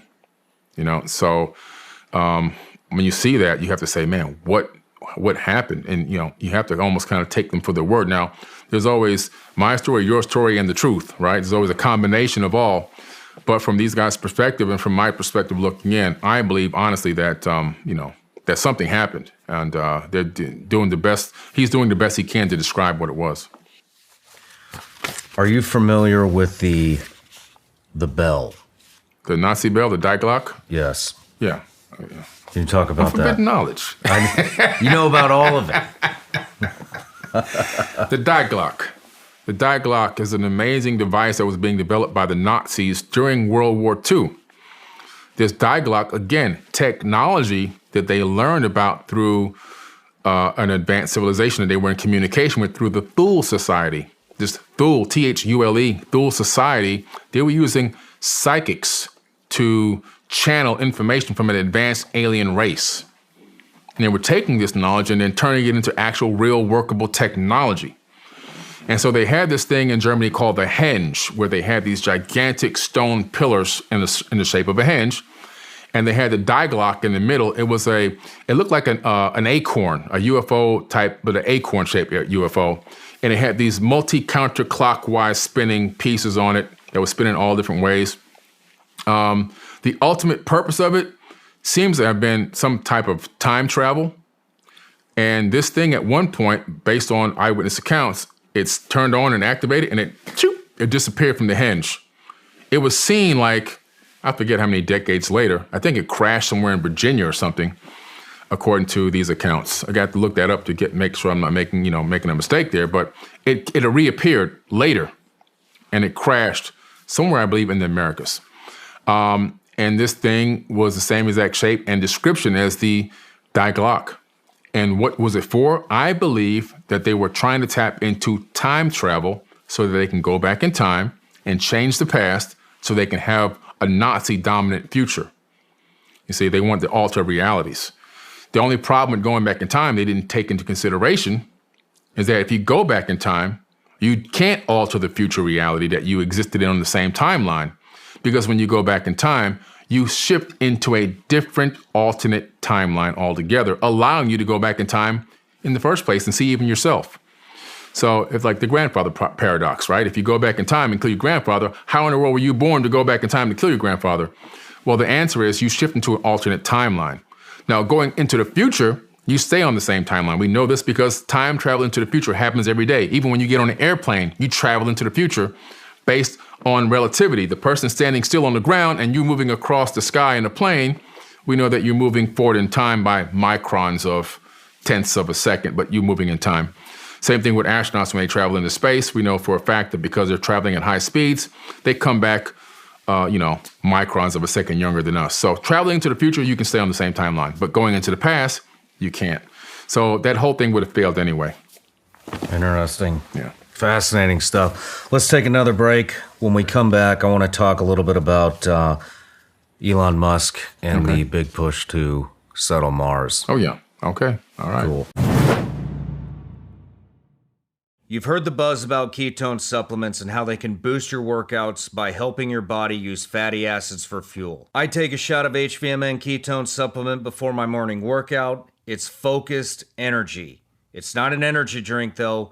It's like a feeling of being in the zone. I don't feel hyper jittery, anxiety, stuff like I get when I drink too much coffee. They're great for cycling, long runs, and all kinds of workouts, and can help you stay sharper on a regular basis. We also just received some exciting news. In addition to being available in select Equinox gyms, Ketone IQ can now be found in local Sprout stores nationwide. I wish I'd had this product when I was on active duty. I get better endurance, I don't get the crash, and it helps curb my appetite. HVMN is offering my audience 30% off your first subscription order of Ketone IQ. You can save 30% off your first subscription order of Ketone IQ at hvmn.com/Sean.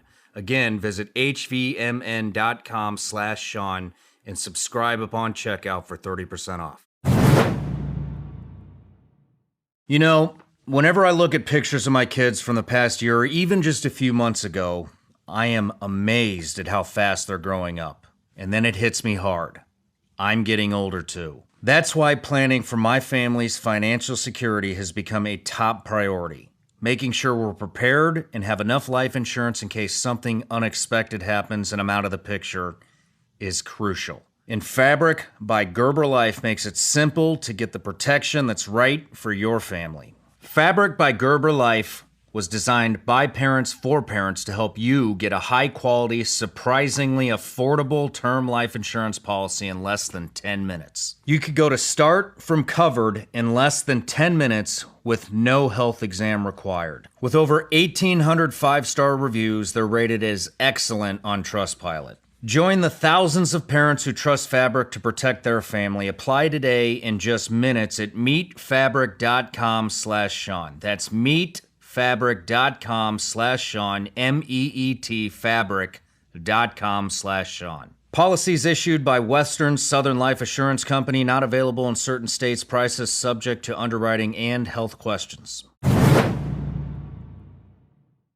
All right, Billy, we're back from the break. I want to talk about Mars. So we see Mars and just space in general. We see, as time goes on, we see more and more billionaires, trillionaires, Jeff Bezos, Elon Musk, Richard Branson. I mean, there's this obsession with space. And Elon says, I believe he wants to occupy Mars by, is it 2025? And why is the fascination in space? Has all of Earth been discovered? I mean, no. Is it hopeless here? Why is everybody moving to space? Yeah, well, they're in their mind, it's hopeless here, and so we haven't even really looked at the oceans that much. There's so much going on here on this planet. We haven't explored a lot of Earth. There's so much more to explore. However, based on the way we're set up as a global economic system, and you look at what's going on, it just seems to a lot of billionaires that the next big move is, let's go create a breakaway civilization and start our own thing over here, basically is what it is. And so we know that Mars has a lot of data over the last several decades. Why? Because we've sent so many missions to Mars, and so has Russia as well. If you look at the total amount of missions to Mars with rovers and satellites and calculate the expenditure, you're in the trillions of dollars. Now, why would anybody spend trillions of dollars to go visit a cold, dry rock? So it makes these billionaires start asking questions, and then they're in the in crowd so they can get some answers, and they find out that Mars is not exactly what we've been told in terms of habitability. We found out that Mars, we were told, was a cold, dry rock with no magnetic field, and DNA would just unravel based on the radiation. All of a sudden, the new science has come out. Mars has a rotating magnetic field. And not only that, it spins on its axis almost at the same exact speed of Earth. So a day on Mars is like 23.5 hours. And so that speed of the rotation on its axis creates something called bow shock, which bends and warps cosmic rays and radiation around the planet, along with the weakened magnetic field. You can actually survive. Anything with DNA can survive on the surface. Also now, the science data has come back from the REMS unit we sent there, and there's oxygen.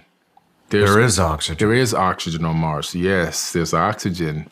Not only that, guess what they said about the soil? They said the soil on Mars is better for growing crops than the soil on Earth. Are you serious? I'm dead serious. How would they know this, right?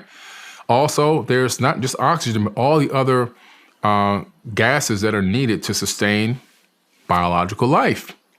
Now, is oxygen still leaking into the atmosphere? Yes, it's still leaking out into the atmosphere, but there's somewhere being generated. They keep finding more and more oxygen is being generated from somewhere as it's leaking. So who's creating or what is creating this oxygen? I believe, my personal opinion, this is not in any science book, that there are trees and plant life on Mars based on some of the satellite images that I've seen. I'm going to send you some to show to your viewers with the source links and the so they can look it up themselves and see for themselves what I'm looking at. I believe that there's a source that is generating, and they've also found a lot of methane. Why is there methane? Methane is usually a byproduct of a biological process. There's a lot of methane on Mars, which means something is alive and something is creating waste product. Now, I don't see any cows on TV on Mars, so something's up there. They don't want to tell us what it is. So my personal opinion, based off of my research and what I've seen in some of these anomalies that exist in the images, they are building a breakaway civilization on Mars because that's the next big place to go and create their own thing. And there's an infrastructure that is being built there for a very, very long time. And when they arrive, they are going to inhabit those infrastructures. They're not going to be living in a tin can and walking around in a spacesuit until they die. Billionaires that have the creature comforts of this planet, oceans, lakes, rivers, private jet flights, parties and mansions and everything else, aren't going to go live in a tin can until they die. There's something up there that they know exists, and they're going to live in it. Most of it, I believe, is underground, subterranean, and that's where they're going. And it's a great place to become an explorer. I wouldn't mind going to Mars. If I can get a way to get a ticket to Mars, I actually believe I would go. I would love to see some of these anomalies that I found up there with my own eyes. I need to correct myself. It's by 2050. They're 2050? saying Mars will be inhabited. Well, actually, he's changed that. Okay, look at some of the older articles. Originally, it was 2020. Then I believe it was 2025, then 2030. Now it's 2050. Originally, he wanted to take 80,000 people. Then it went up from there. I think it's now 1 million people he wants to do it with. So it keeps changing. You might have heard 2025 or read it somewhere before, but the timeline keeps changing as the reality of the technology accomplishing its mission changes. And he's utilizing something extremely dangerous to get there. I would never go with Elon Musk technology because it has too many components. First, it has to lift off from Earth and go into space, not with no people on it. Then it's got to build its own space little station up there, right? And it's got to fuel up. And then another thing has to launch and connect to that. And then they both have to take off and go to Mars. And then something's got to detach and go down to the surface and start building things and doing this and doing that and getting fuel ready for a return or whatever they need for whatever they need to create on the surface. And then after years of that going on, then people get in the ship and they take off and this other thing has to come back and they got to connect to that and they got to ride that to Mars. It's like, come on. You know how many accidents can happen? Are you kidding me? This is like a bad deck of cards just waiting to collapse. One mistake anywhere in any component and everybody's dead. So to me, it's a joke. I mean, I'd rather go on Branson. Richard Branson has a better idea. He's got a space plane. It takes off, it flies into space, it comes back. It doesn't even have the heat tiles underneath it because it drops through the atmosphere and comes straight back in, and then it flies back to the ground. I'd rather go on something like that than go on something that has 100,000 connections that have got to be made before you can even step foot on the surface. Yeah. Why do you think that these elitists are done here on Earth? You know, it's like, how many times can you beat a dead horse? And the big problem we have is a lot of people are waking up now, right? Evidence of that is that fact that we're sitting here talking about this on this podcast to millions of people. I'm on mainstream TV shows. I'm on History Channel, Discovery Channel, Science Channel, Travel Channel. I'm on mainstream shows talking about these topics because people want to hear them now. When I first started talking about this stuff, I would hide in the bushes and talk to one like friend. And now all of a sudden I could talk to the world through many different platforms. So the world is waking up. The world is changing and becoming a much different place. And how long will it be before the people say, we're not going to play your game anymore. We're just done. And this whole thing shifts in another direction. And that could cause a lot of turmoil and in the transition process, a lot of wars, infighting, civil wars. It can cause economic collapses, which can cause a lot of starvation and poverty in the interim while things recoalesce. And they're thinking, you know what, how can we avoid all of this? Let's just go to Mars, start fresh. That's interesting. I mean, what do you in your mind, do you think this is going to happen by 2050? I believe it can happen before then, actually. Yeah, I think that the technology he's talking about utilizing is basing it on technology from like 2015. That any technology that's using now was developed 10 years ago. And so by 2050, you're talking about technology that he probably had developed maybe in 2038 or something like that. So I think it'll happen a lot sooner than that. And I have a lot of, I'm an optimist. I have optimistic mentality. I believe that I have a lot of optimism in humanity that we are going to come through this time in our short lifespan on this planet through what we're doing to each other, the divide and conquer tactics, the separation, the division. We're going to see through all this illusion that's been put on us and programmed into our bodies. I think eventually we're going to rise up and take back control of this planet, reform this global economic system in something that's positive, that works. And I believe we're going to start heading back towards a golden age again. There were golden ages in the past on this planet, and I believe that we're headed back to another one again. It's going to take some time.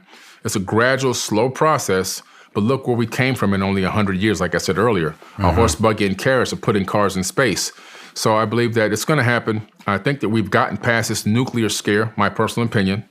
I think that the beings up there let us know by showing up at these flights and these missile silos and deactivating our nukes that we weren't going to be able to use them whether we wanted to or not anyway, after what we did to Japan and so forth. And so I just believe that we're in a stage right now where we got past destroying ourselves.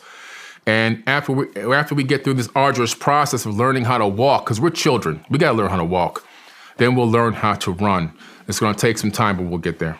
So if you look at Mars, you'll find that a lot of the anomalies are kind of really resemble ancient structures on Earth. Not only that, we've actually discovered things that look like, and we can't say they are because we're not there, that look like ankhs. You know, the shape of the Egyptian ankh. We found quite a few laying on the surface of Mars in different areas and so forth. How in the world can the Egyptian ankh be on Mars?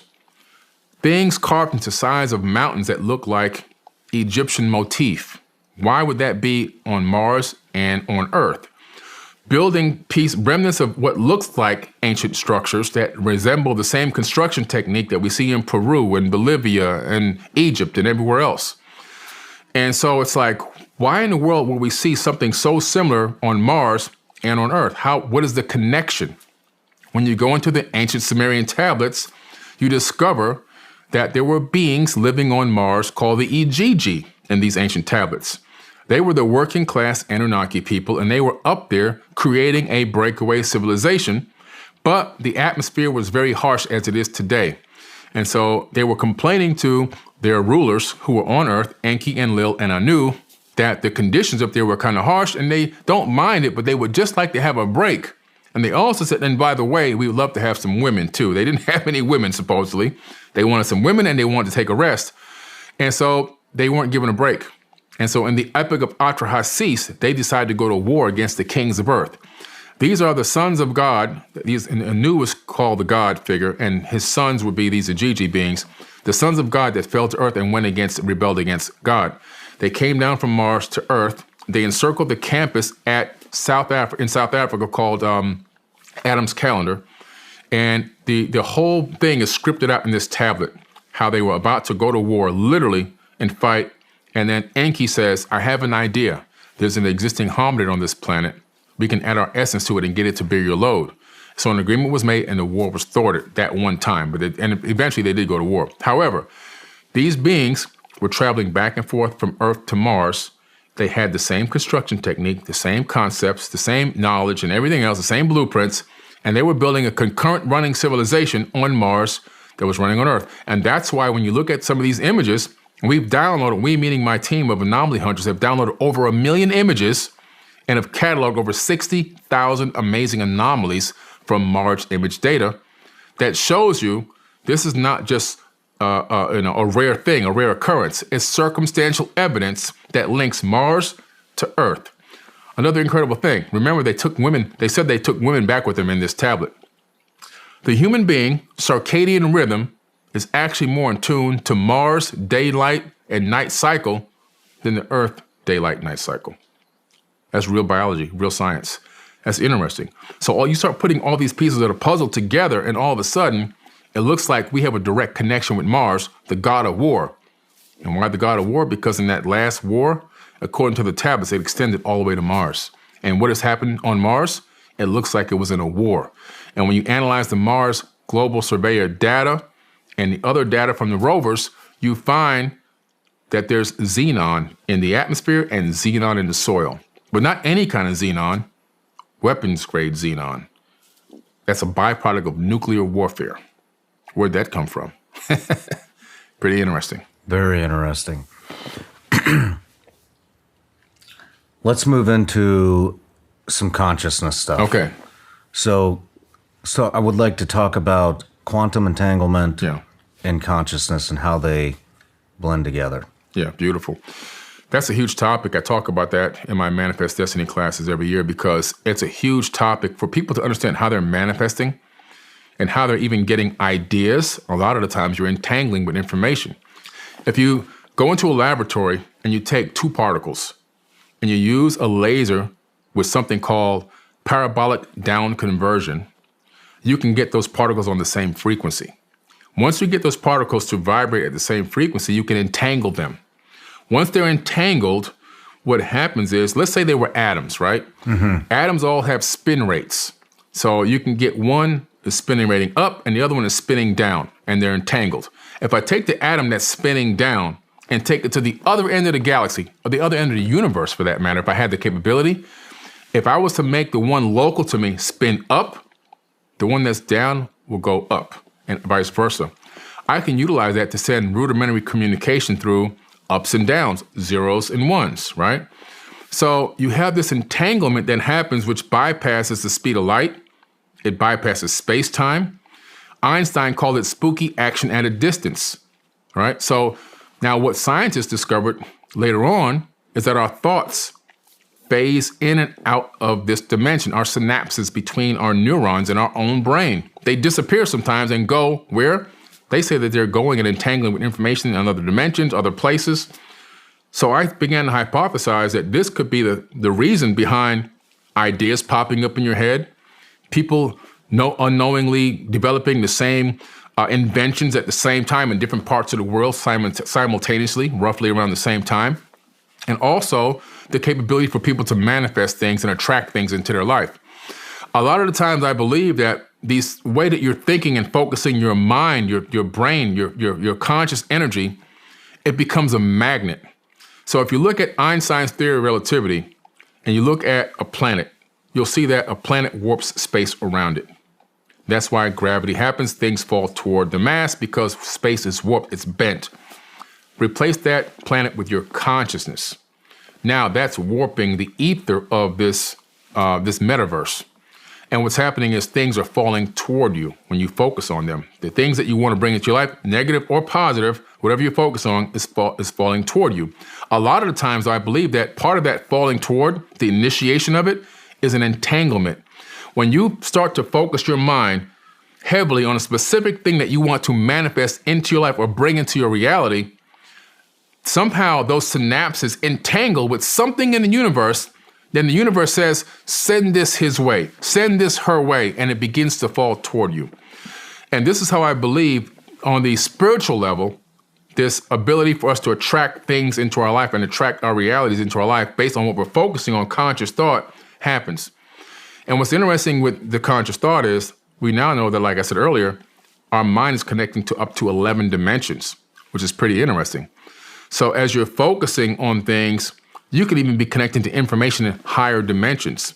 Could it be that some psychics, mystics, right? Edgar Casey, who would go into this type of a half daze and tap into information to give people cures for their illnesses and diseases that would actually work? Could he be tapping into quantum entangled thoughts that exist? He said he would send his mind out into the universe to get the answer because the answers already exist. And he would get the answer back. So in some way, I believe we're all entangling with information throughout the universe. It's just that sometimes we don't discern what that information is. And some people who seem to have these special abilities are able to discern the information as it comes back in, analyze it, and then it can actually even speak on it or utilize it in some way, shape, or form. Do you think everybody has these abilities? Yeah. I think everyone Only has a couple them. of us have developed them. Right. I think that we all had them at a higher level. If you look into the ancient texts again, there were people here already, and their bones have been found. Bigger jawbones, much bigger skulls, which means bigger brains, not smaller brains, bigger brains. We know this because there's more mass capacity, more cranial capacity for mass in the skull area. And so we're talking about a very sophisticated cousin of ours that existed here before we became Homo sapiens sapien. And I believe that we all have these abilities natural, telekinesis, telepathy, psychic abilities, and the ability to observe the Earth's magnetic field. All of that was built into us and still is. If you look right now in science, we have billions of magnetite crystals in our heads, but yet you and I can't navigate the Earth without GPS. Why is that? Our magnetite crystals are still tracking Earth's magnetic field. We are completely unaware of it. They took a person, put them into a room, put a giant bar magnet over their head, and put a cap on your head to track the crystals or orientation. The crystals were tracking the orientation of the magnet. We should be able to navigate like turtles and birds do and so forth and else, but we don't have the ability to because why? We've lost our conscious awareness of what's already happening inside of us. Then we have a lot of junk DNA. I don't believe it's junk. I believe that DNA used to be connected and that now it's been disconnected by some artificial force, which has disconnected us from a lot of our natural, everyday, birthright-given abilities. What is junk DNA? What scientists say is junk DNA is just extra DNA that they have no idea what it's for. It's just kind of laying around, but it's not used for anything whatsoever. It just happens to just be in the body, but it's totally useless and not plugged into anything. Okay. But in my opinion, it's supposed to be plugged into something. It's supposed to be connected. It's supposed to be active. And, we know that DNA is a storage medium of information. A scientist named George Church took his ebook, which was, I forget how many pages it was, a few hundred pages, even multimedia stuff in the book. He then transmitted that book from a computer onto DNA. And then he was able to transmit it back from the DNA back up to the server again into the book. He replicated it then 80 billion times the book. He replicated on his computer 80 billion times and then put it on the DNA, and it fit in one drop. 1 gram of DNA can hold over 433 petabytes of data. So they said, wait a minute, this is crazy. So Microsoft started experimenting with this too. So they were able to take data, zeros and ones, convert it into A's, C's, T's, and G's, which is what read-write is on our DNA, and then put the data in a volume on DNA, and then take the data from the DNA and move it back from A's, C's, T's, and G's into zeros and ones and put it back on another computer. So now they have made a working DNA hard drive, which now you can store immense amount of information. They estimate that one human body can store 13.5 billion years of data. Wow. And how old is the universe? I have no idea. 13.5 billion years. Everything that exists, everything that's happened since the beginning of time is stored inside of your individual body and mine as well. Whoa. Yeah. I don't even know what to say to that. It's massive. We're a walking universal library. We are the way for the universe to figure out and explore the third dimension and understand what it's like to be and live in the third dimension as every individual living thing. And we're all connected through this quantum entanglement. Every single thing that exists is all connected, still connected. Space is an illusion. Distance is an illusion. Separation is all an illusion. What do you mean it's an illusion? We appear to be sitting in 2 separate chairs with a space in between us. Mm-hmm. But we're all atoms on an energetic grid that's connected and has always been connected. So the space in between us appears to be a distance, but if you go on the quantum level, you discover that we're both local. We're still in the same position, which is the original position. This entire universe is made up of a complete holography. We're living in a fractal holographic matrix, a matrix of light. And it doesn't take away from there being a creator, because what I'm telling you about is the method used of this to make this creation. The method is a fractal holographic matrix, a matrix of light. Quantum physicists will tell you that a human being exists both as a wave of light and also solid matter. And they got the first image of a wave converting into solid matter on a special type of camera. This is in physics.org. So in wave particle duality, they discovered that everything in the entire universe exists first as waves of light until a conscious observer interacts with it, and then it collapses. This is hard to wrap your mind around, but imagine this. We're sitting here. Your house, it exists as a wave of potentials, not your house. It's a wave of light. Now, the construction technique of the stacking of those atoms that built your house has a specific resonant frequency, so no matter who looks at it, it always collapses into the same exact shape. But if nobody's looking, it's just a wave of potentials. Until you see it, when you bend the corner, it collapses back into a solid structure. This is now well-known, proven science due to the double slit experiment. If you look that up, you'll find out they took a microscopic box, they put a little gun inside that can shoot individual electrons through slits inside the box to hit the back wall. So the 2 slits here, and they want these particles to hit the back wall to see if it was going to make a digital imprint on the back wall. Well, when they did this, when they looked, it was waves.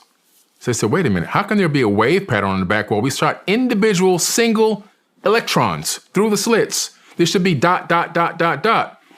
I said, we got to look at this and see what's going on. So they put a camera in the box to see what was happening. When they looked, just looking, all of a sudden the electron said, oh, you're looking at me? Okay, I'm going to go back to being solid matter now. Dot, dot, dot, dot, dot. Took the camera away, waves. Put the camera back, dot, dot, dot, dot, dot. Oh, electrons are conscious. They are aware that they're being observed. And electrons orbit every atom in the universe, which means every atom is conscious. That means you think that you're sitting in a chair that's just made by man. We didn't make this chair. We stacked atoms. We stacked conscious atoms in a format that allowed us to sit on them. Everything is conscious. This chair is conscious. This suit is conscious. Everything is conscious because they're all made of atoms. And all we are ourselves are a stack of conscious atoms observing ourselves right now. You see? And so it gets really deep, man. I can go deeper and deeper, but it's pretty powerful stuff. Keep going. Keep going. So the benefit of knowing this, imagine teaching your kids that everything that exists is conscious. A rock, a blade of grass, your clothing, even your book bag is aware. It's conscious.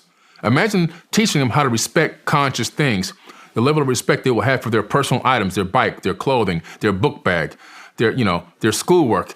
Understanding and knowing that everything that they interact with, everything they touch or see has a level of consciousness imbued into it. Now you're training your kid to be a super conscious person that understands, like, treat everything that exists, no matter whether we think man made it or it's natural, with respect and dignity. That's the depth of understanding that people need to get to. And when we can get to that level of understanding, whew, wow. So if we're all, I mean, in which we are, I do understand, if we're all stacked atoms, stacked conscious atoms, yep. What holds us together? Electromagnetic forces. That's what holds us together. You don't touch anything. So I may look like I'm touching this chair right now, right? I'm not actually touching the chair. You actually never touch anything. The repulsion of the electromagnetic frequency orbiting the electrons and atoms in my hand are repelling the ones inside the chair, creating a repulsive force, not allowing my hand to pass through the chair, because honestly, atoms are 99.999% empty space. And so what that means is atoms are mostly empty. There's nothing there. The only thing we have is these electromagnetic fields that give us the illusion of separation and solidity. And so if I can obtain the atomic frequency of the vibration of the atoms in this chair and make my hand match that frequency, I would pass my hand right through the chair like it didn't even exist. So there's probably beings, maybe on other planets or maybe even here now, that have learned this technique. We're going to match the frequency of this wall and just walk right through. Imagine a military that puts on a special suit that can match the frequency of a solid concrete wall and walk right through the wall. It's going to look like magic, but it's just technology. You see, they understand how to match frequencies. If I took all 8 billion people on Earth and took away the empty space in their atoms, I can fit every human being into one sugar cube. There's nothing here. We're not even here. That's how it's really our higher selves. See, our consciousness doesn't exist. It's not created by the brain, I should say. It exists, but it's not created by the brain. It exists in a higher dimension. It's here in the third dimension now because it's inhabiting this avatar body, but it's coming in on a beam of light, on an invisible beam. It's inhabiting this avatar body. If you understand that your body doesn't create the consciousness, it downloads it. And what downloads it into your body? You have your neurocorrelates of consciousness, which are 3 giant neurons that wrap around the inside of the skull like a giant crown of thorns. Sound familiar? Everyone walks around with a crown of thorns in their head right now. And then you have your neocortex in the front, which is for spatial and higher reasoning. And then you have your magnetite crystals. And so those 3 things together harness and hold in the frequency that is you, that is saying, this is who I am. And it allows you to inhabit temporally, this avatar body until this avatar body gives out and ceases to operate and exist because of entropy, and releases that spirit energy back into the source, where it will then be recycled once again somewhere else. And so this, the understanding of this is just so powerful, because you got to understand that you are already eternal. We're already eternal beings. When you talk to yourself, you're talking to your higher self from a higher dimension. You're speaking to yourself in another realm. We are all supernatural, eternal beings. A lot of people are trying to fight to become eternal, but we already are eternal. We've already been here for eons and eons. There could be people that you know that look like kids that are ancient. And there also can be people that are older people that are newborn babies, spiritually. Could be their first time arriving here in this energy format. You're talking about old souls. Old souls, right. Exactly, old souls. There could be a kid that could be ancient, could be eons old. And there could be a lady that could be 70, that could be brand new. First cycle here, first time operating in this energy, in this spiritual energy, in this dimension. So it's a lot to grasp. I know I threw a lot at you at once, but it's such a huge story. I think it's really amazing. For me, it makes me feel more incredible. I feel like I'm part of something super massive and big. I don't think it makes me feel small at all. I feel like because everything is connected, that everything is me and everything is you. If I'm talking to you, I'm really talking to myself. There's only one consciousness that exists. Well, that was actually a question I wanted to ask you. Do you think that we share consciousness? Absolutely. Well, then, if we share consciousness, why is there good and evil? Why are there murderers? Why are there child rapists? Why do all these bad things happen? It's all aspect of one. So if you look even in the Bible, God says, I create the good and I create the evil. Do what I, saith the Lord. He says he creates the good and the evil, not Satan. He says, I do this. Yin and yang, good and evil, positive and negative. This is what permeates the entire universe. Do you think there's a way to tap into other, now I'm confused. Okay. So if we're all one consciousness, Yeah. how can we not tap into each other's consciousness? Or do you believe that we can? I just told you earlier, there's a way to hack into other people's minds. But let me explain it to you in this way. If you turn on the radio, you can tune into 99.1, 0.2, 0.3, 0.4, 0.5. You can change the channel. All those stations are coming from one source, right? A few miles away. And so you have to understand what has been done here. Everything we create is a fractal of what's on the largest scale, as above, so below. So what would a radio be universally? Okay, consciousness says, okay, I want to see what it's like to experience life in this third dimension as everything that can possibly exist in every format. So I'm going to transmit out these frequencies. 99.1, Billy Carson. 99.2, you. 99.3, Jane Doe. 99.4, so forth and so on.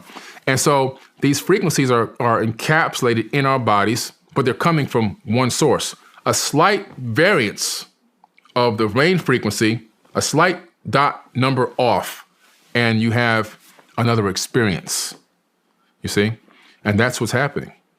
And so it's a way for the universe to understand and know itself and experience everything from every perspective you can possibly think of, and also possibly for the creator to see, will this experiment eventually funnel out or dispense all the darkness and become a universe full of light? Could this be a grand experiment? It's very possible as well. Are you getting into we're living in a simulation? I believe that we're living in a simulation. I don't understand it. I don't understand when people say we're living in a simulation. I have no idea what they're talking about. So if you understand that we're still talking about a creation, right? So we believe, most people believe that we're living in a created universe. I happen to believe so because when I look at the science, the quantum physics proves to me that someone or something created this. This isn't just pop up out of the blue and just, hey, here we are. There's a universe with people in it. So if you look at the quantum physics and what's been done recently in laboratories, scientists were able to do something incredible. They created an eighth dimensional quasi-crystal. Now, this eighth dimensional quasi-crystal, it gave them a glimpse into understanding the third dimension, and this is how. When they positioned it in a particular angle, it created, when they positioned it in a particular angle, it created something called a fourth dimensional quasi-crystal. And when they positioned the fourth dimensional quasi-crystal in a particular angle, it cast a shadow of a sphere. And the sphere is our universe. So they discovered that we are living in the shadow of a higher dimension. In other words, the angle of a higher multidimensional quasi-crystal potentially could be what has created this gigantic sphere we call our universe. And what's interesting about that is this is a shadow, but not a shadow of darkness. It's a shadow of light. It's a light matrix. We're talking about the spiritual technology utilized to create this entire realm. This entire realm was created with some type of spiritual technology, and this technology is so incredible, it's imbued with divine matter, divine wisdom, divine knowledge, but it's also imbued with darkness. But what's interesting about the darkness in this yin and yang, it always seems to be a battle against each other, but in the end, for the most part, the light always seems to win. Even if it takes a long period of time, the cycle happens where the darkness leaves and the light comes in. We're sitting in a room right now that's pretty well lit, right? If I was to turn on something dark, I couldn't make the light dim any. In other words, if I There's there's no darkness I can inject into this room with these physical lights that would make this room dark right now. But if I turn all these lights off and just do something as simple as turn on the light on my cell phone, the darkness will flee from that light instantaneously. So the smallest amount of light will make darkness flee. And so I take that to the universal scale because I believe it's all fractal. I believe that it's all as above, so below. And it's all about how many conscious beings does it take before the darkness flees. There's a number that we have to hit. When we hit that specific percentage of number of awakened souls on this planet, that's when it will flee. What we're talking about is obtaining Christ consciousness. I get a little emotional about this because it's so powerful.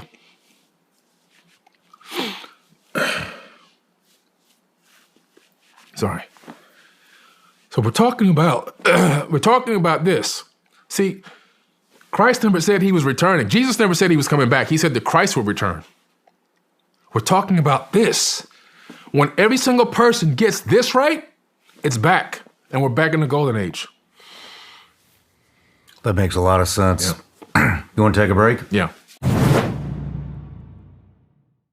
I want to tell you about this business venture I've been on for about the past 7-8 months, and it's finally come to fruition. I've been hell-bent on finding the cleanest functional mushroom supplement on the planet, and that all kind of stemmed from this psychedelic treatment I did.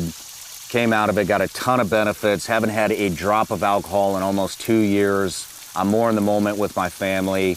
And that led me down researching the benefits of just everyday functional mushrooms. And I started taking some supplements. I found some coffee replacements. I even repped a brand. And, you know, it got to the point where I just wanted the finest ingredients available, no matter where they come from.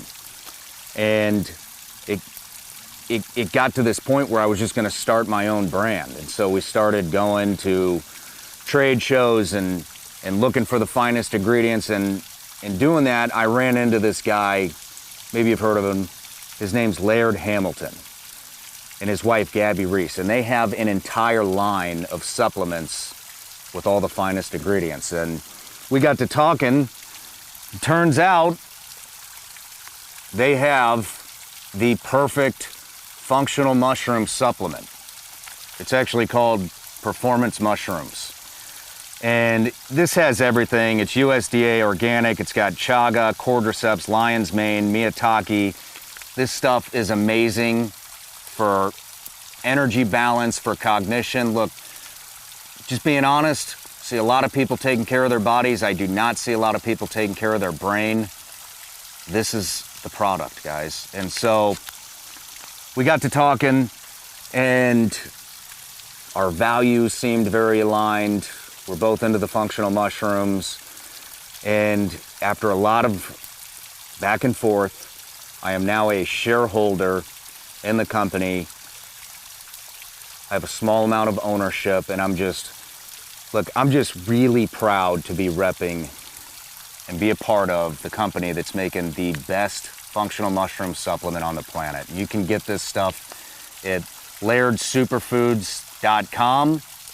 You can use the promo code SRS. That'll get you 20% off these performance mushrooms or anything in the store. They got a ton of good stuff. Once again, that's lairdsuperfoods.com. Use the promo code SRS. That gets you 20% off. You guys are going to love this stuff. I guarantee it.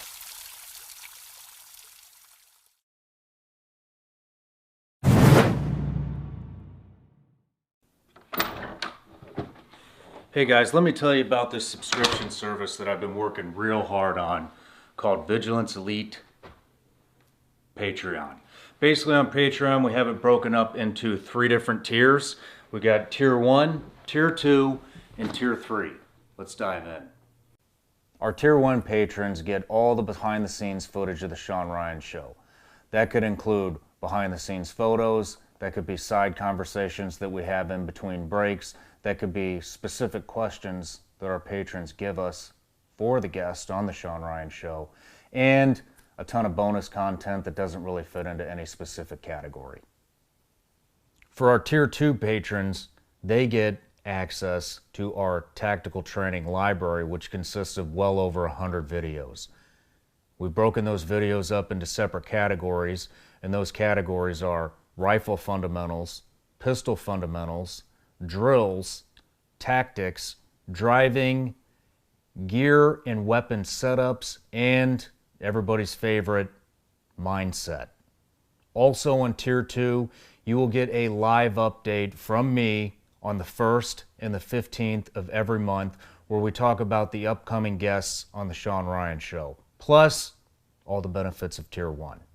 Our top tier, which is Tier 3, gets full access to all the other tiers, plus they get full access to me, where we do video teleconferencing, VTC, once a month. We discuss anything from tactics to current events to who's coming on the show. I take suggestions, and it's very interactive. No matter what tier you choose, the support is greatly appreciated, and it is the only thing that makes this show drive on. So thank you for all the support. See you on Patreon. All right, Billy, we're back from the break. Okay. We're talking about shared consciousness. Yeah. While we were talking about that, I had a thought pop in my head. Like I said, I've been diving deep into all of this stuff. Yeah. I hear a lot about the multiverse, and that they now believe, this is everywhere. Yeah. I'm not making this shit up. Yeah. They believe that there are multiple universes out there, and they've actually found the edge of our universe. Yeah. Can you talk about that for a little bit? Absolutely. Not only did they find the edge of our universe, but they also found what seems to be a merging part or the beginning part of another universe overlapping slightly. Really? Yeah. You can look this up. This is pretty interesting because now it proves like, wait a minute, there is a multiverse. And so we're not the only one. So what happens at the other side of a black hole? Could it be a white hole? So as energy is being sucked out of one universe, is it going in and creating another universe from scratch? Is that the Big Bang? You know, where the energy is coming from? All these questions start to pop up and arise. But I do believe that we're living in a soup of universes. Like, we're just one of many universes. I think it goes many levels. First of all, I believe we're in a fractal holographic universe, number one, which means that we're not even close to base reality, that there are realities that have been created and created and created. Give you an example real quick. And then I'll go into the multi part of it. We have video games, right, that exist. One is called No Man's Sky. No Man's Sky was created by like 14 college kids on one DVD. It has 80 quadrillion planets. The game never ends, and unlimited numbers of life forms as they travel throughout this game. The game never ends, and life forms evolve and come into existence and everything else. There's a universe on one DVD. Now, what happens if you put AI on that software? Then those beings become conscious, and those animals become conscious. Another game that exists is The Sims. The Sims are people that have jobs, go to work, have babies, go to parties, hang out, and all this kind of stuff. That's the video game. They're talking about putting AI into The Sims. They're going to become conscious. Now, what happens in The Sims and this other game, No Man's Sky, when these people become conscious from the AI and then write their own programs inside the program and create another conscious universe, and another one, and another one. So the universe could be many, many layers deep. And that's just a hypothesis, but what I'm saying is we may not be in base reality, being that we could have been created by an ancestor of another universe. And how many of these multiverses exist out there? And I believe also that in each universe, based on just understanding quantum physics and quantum mechanics, there's a doppelganger potentially of you in a lot of these universes. So you exist, every potential outcome of you exists in every universe. So in some universes, you're not sitting here talking to me because this is not even your career. You might still be in the military in another universe, and so forth and so on. You see, all the potential outcomes that you could think about actually play themselves out in the multiverse. And so what's pretty interesting, even if you travel back in time, like I said, you shift into an alternate timeline, I believe that you shift into another universe. Something very similar to your own, but not the same one you were on. That's why you can't affect the future. And so this multiverse talk, it gets really, really complicated. But what's interesting is There's a meditation technique that is even taught on how to tap into knowledge and information from the multiverse, going and finding a doppelganger of yourself that has the answers, that's doing things that you want to do, that maybe has found his or her passion, and learning, taking a peer in, to peek in, almost like remote viewing in a way, to figure out what that is, and then bringing it back with you and utilizing it here, and which is a pretty interesting use of setting the mind outside of space and time. And so these multiverses that supposedly exist, and they bounce off of each other, and it's like this sea of multiverses, according to theoretical physics. But I believe that each one of these is potentially an experiment that's running concurrently. In other words, this one is an experiment with these laws of physics and this amount of darkness and this amount of light. Let's see how the darkness gets taken out of this one and how much the light can take over and turn it into a glowing light universe, light meaning positive energy. This one over here, let's change the laws of physics a little bit and let's do this over here. Let's start all with light and a very little bit of darkness and see what happens there. Let's see if darkness has the power to take over. I'm just hypothesizing now, but imagine this on the grand scale, this soup of universes all over the place, and each one running its own individual experiment. To what end, I don't know. Again, this is just a hypothesis, but it's very, very possible that that's what could be happening. And I really feel like this one that we're in is an experiment to see how we can actually destroy darkness, maybe once and forever. We know that we're living in a cyclical civilization that rises and falls.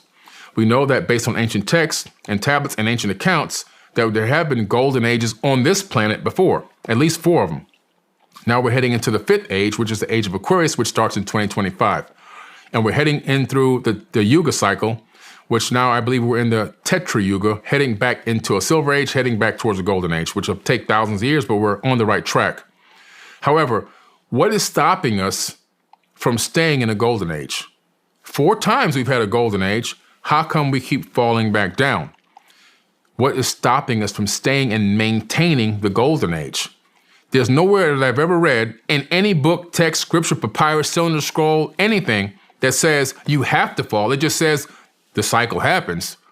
But what if this civilization is the one that rises and doesn't fall? What if we're the ones that really truly learn what happened in the ancient past, and we're able to utilize that knowledge and that wisdom, because the past is prologue, to stop the fall of a golden age in the future? That's my ultimate mission. That's my main objective. How do I help usher mankind back towards that age? I'm planting seeds of a tree that are going to grow. I'll never sit in the shade of those trees. But the work that I'm doing, I feel, will have some impact on the golden age. Fascinating. Fascinating. On the break, we had talked a little bit about your time here and making the best use of it. Yeah. Let's have that conversation again. Right. Well, you have to understand, on a geological time scale, human beings have been here for less than a blink of an eye. Not even a blink, less than a blink when you look at the grand scale of time in the universe, right? I mean, think about our sun is 5 billion years old. It's a middle-aged sun. It only has another 5 billion years to go.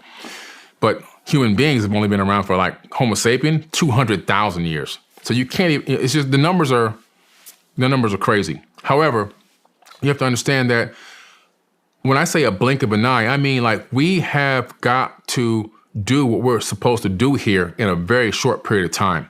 Our lifespans are very short, and they've gotten even shorter due to everything else that's going on that we've allowed them to do to us. And I do mean we've allowed them to do. They haven't done it against our will. We've allowed it to happen because we outnumber them.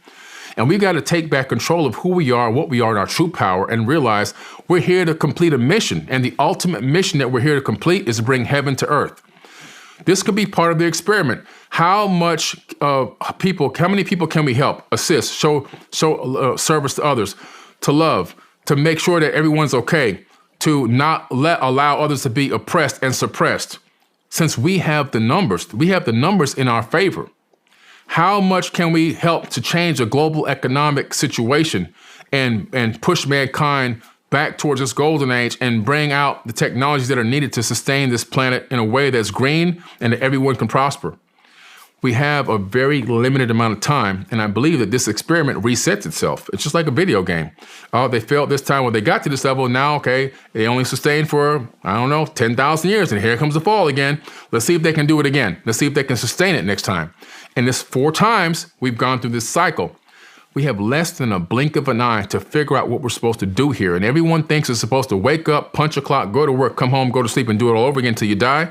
But that's not what it is. I believe the mission is, how do we create heaven here? Instead of waiting to die so you can live, how do you live now? How do you maximize what we have here now? And if we can do that, we prove something to this system, this grand divine system that says, oh, they're ready for the next level. And that's what I really believe is going on. You know, I'm going to be honest. I think that's a great place to end it. I mean, essentially what you're saying is be a good person. Yeah. Do good things.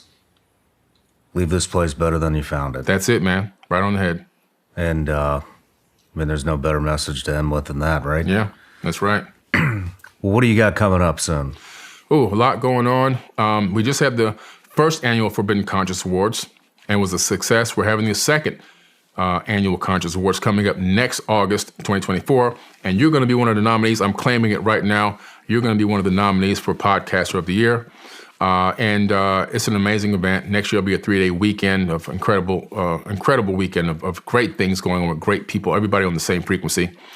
And I have a big workshop coming up. It's my Blueprint for God Power workshop that I'm going to do with Dr. Be Serious in October. It's going to be another mind-bending workshop. The first one, we had 10,000 people that tuned in for 11 hours straight. And this time it's going to be probably 12 hours straight of incredible teaching techniques and information and knowledge that they'll never be able to see on YouTube or anybody else's channel or TV. This is straight wisdom and knowledge straight from the source. So they got to tune into that. It's going to be amazing. Other than that, just doing our global tours, Egypt, Cambodia. Next year will be Turkey. We'll do a whole Turkey tour, another Egypt tour, and probably Mexico or either Peru. And of course, just getting everybody on that Forbidden Knowledge TV and letting them get a chance to binge watch conscious television instead of binge watching the fear porn that's on the other stuff. Very cool. Very cool. Where can people find you? You can go to 4bk.tv, the number 4bk.tv, or at Forbidden Knowledge on every platform that exists, and you'll find me. Perfect. Well, I appreciate the invite, and I can't wait till next August. I want to see those awards, and absolutely, and it'll be cool to be there and take part in that. Oh, it's gonna be amazing, brother. Well, Billy, I really appreciate your time. You have blown my mind here. I got a lot to think about, and I'd love to get you back at some point. Oh, gotta come back. This is mandatory. Thank you. Yeah, thank you. Appreciate you, man.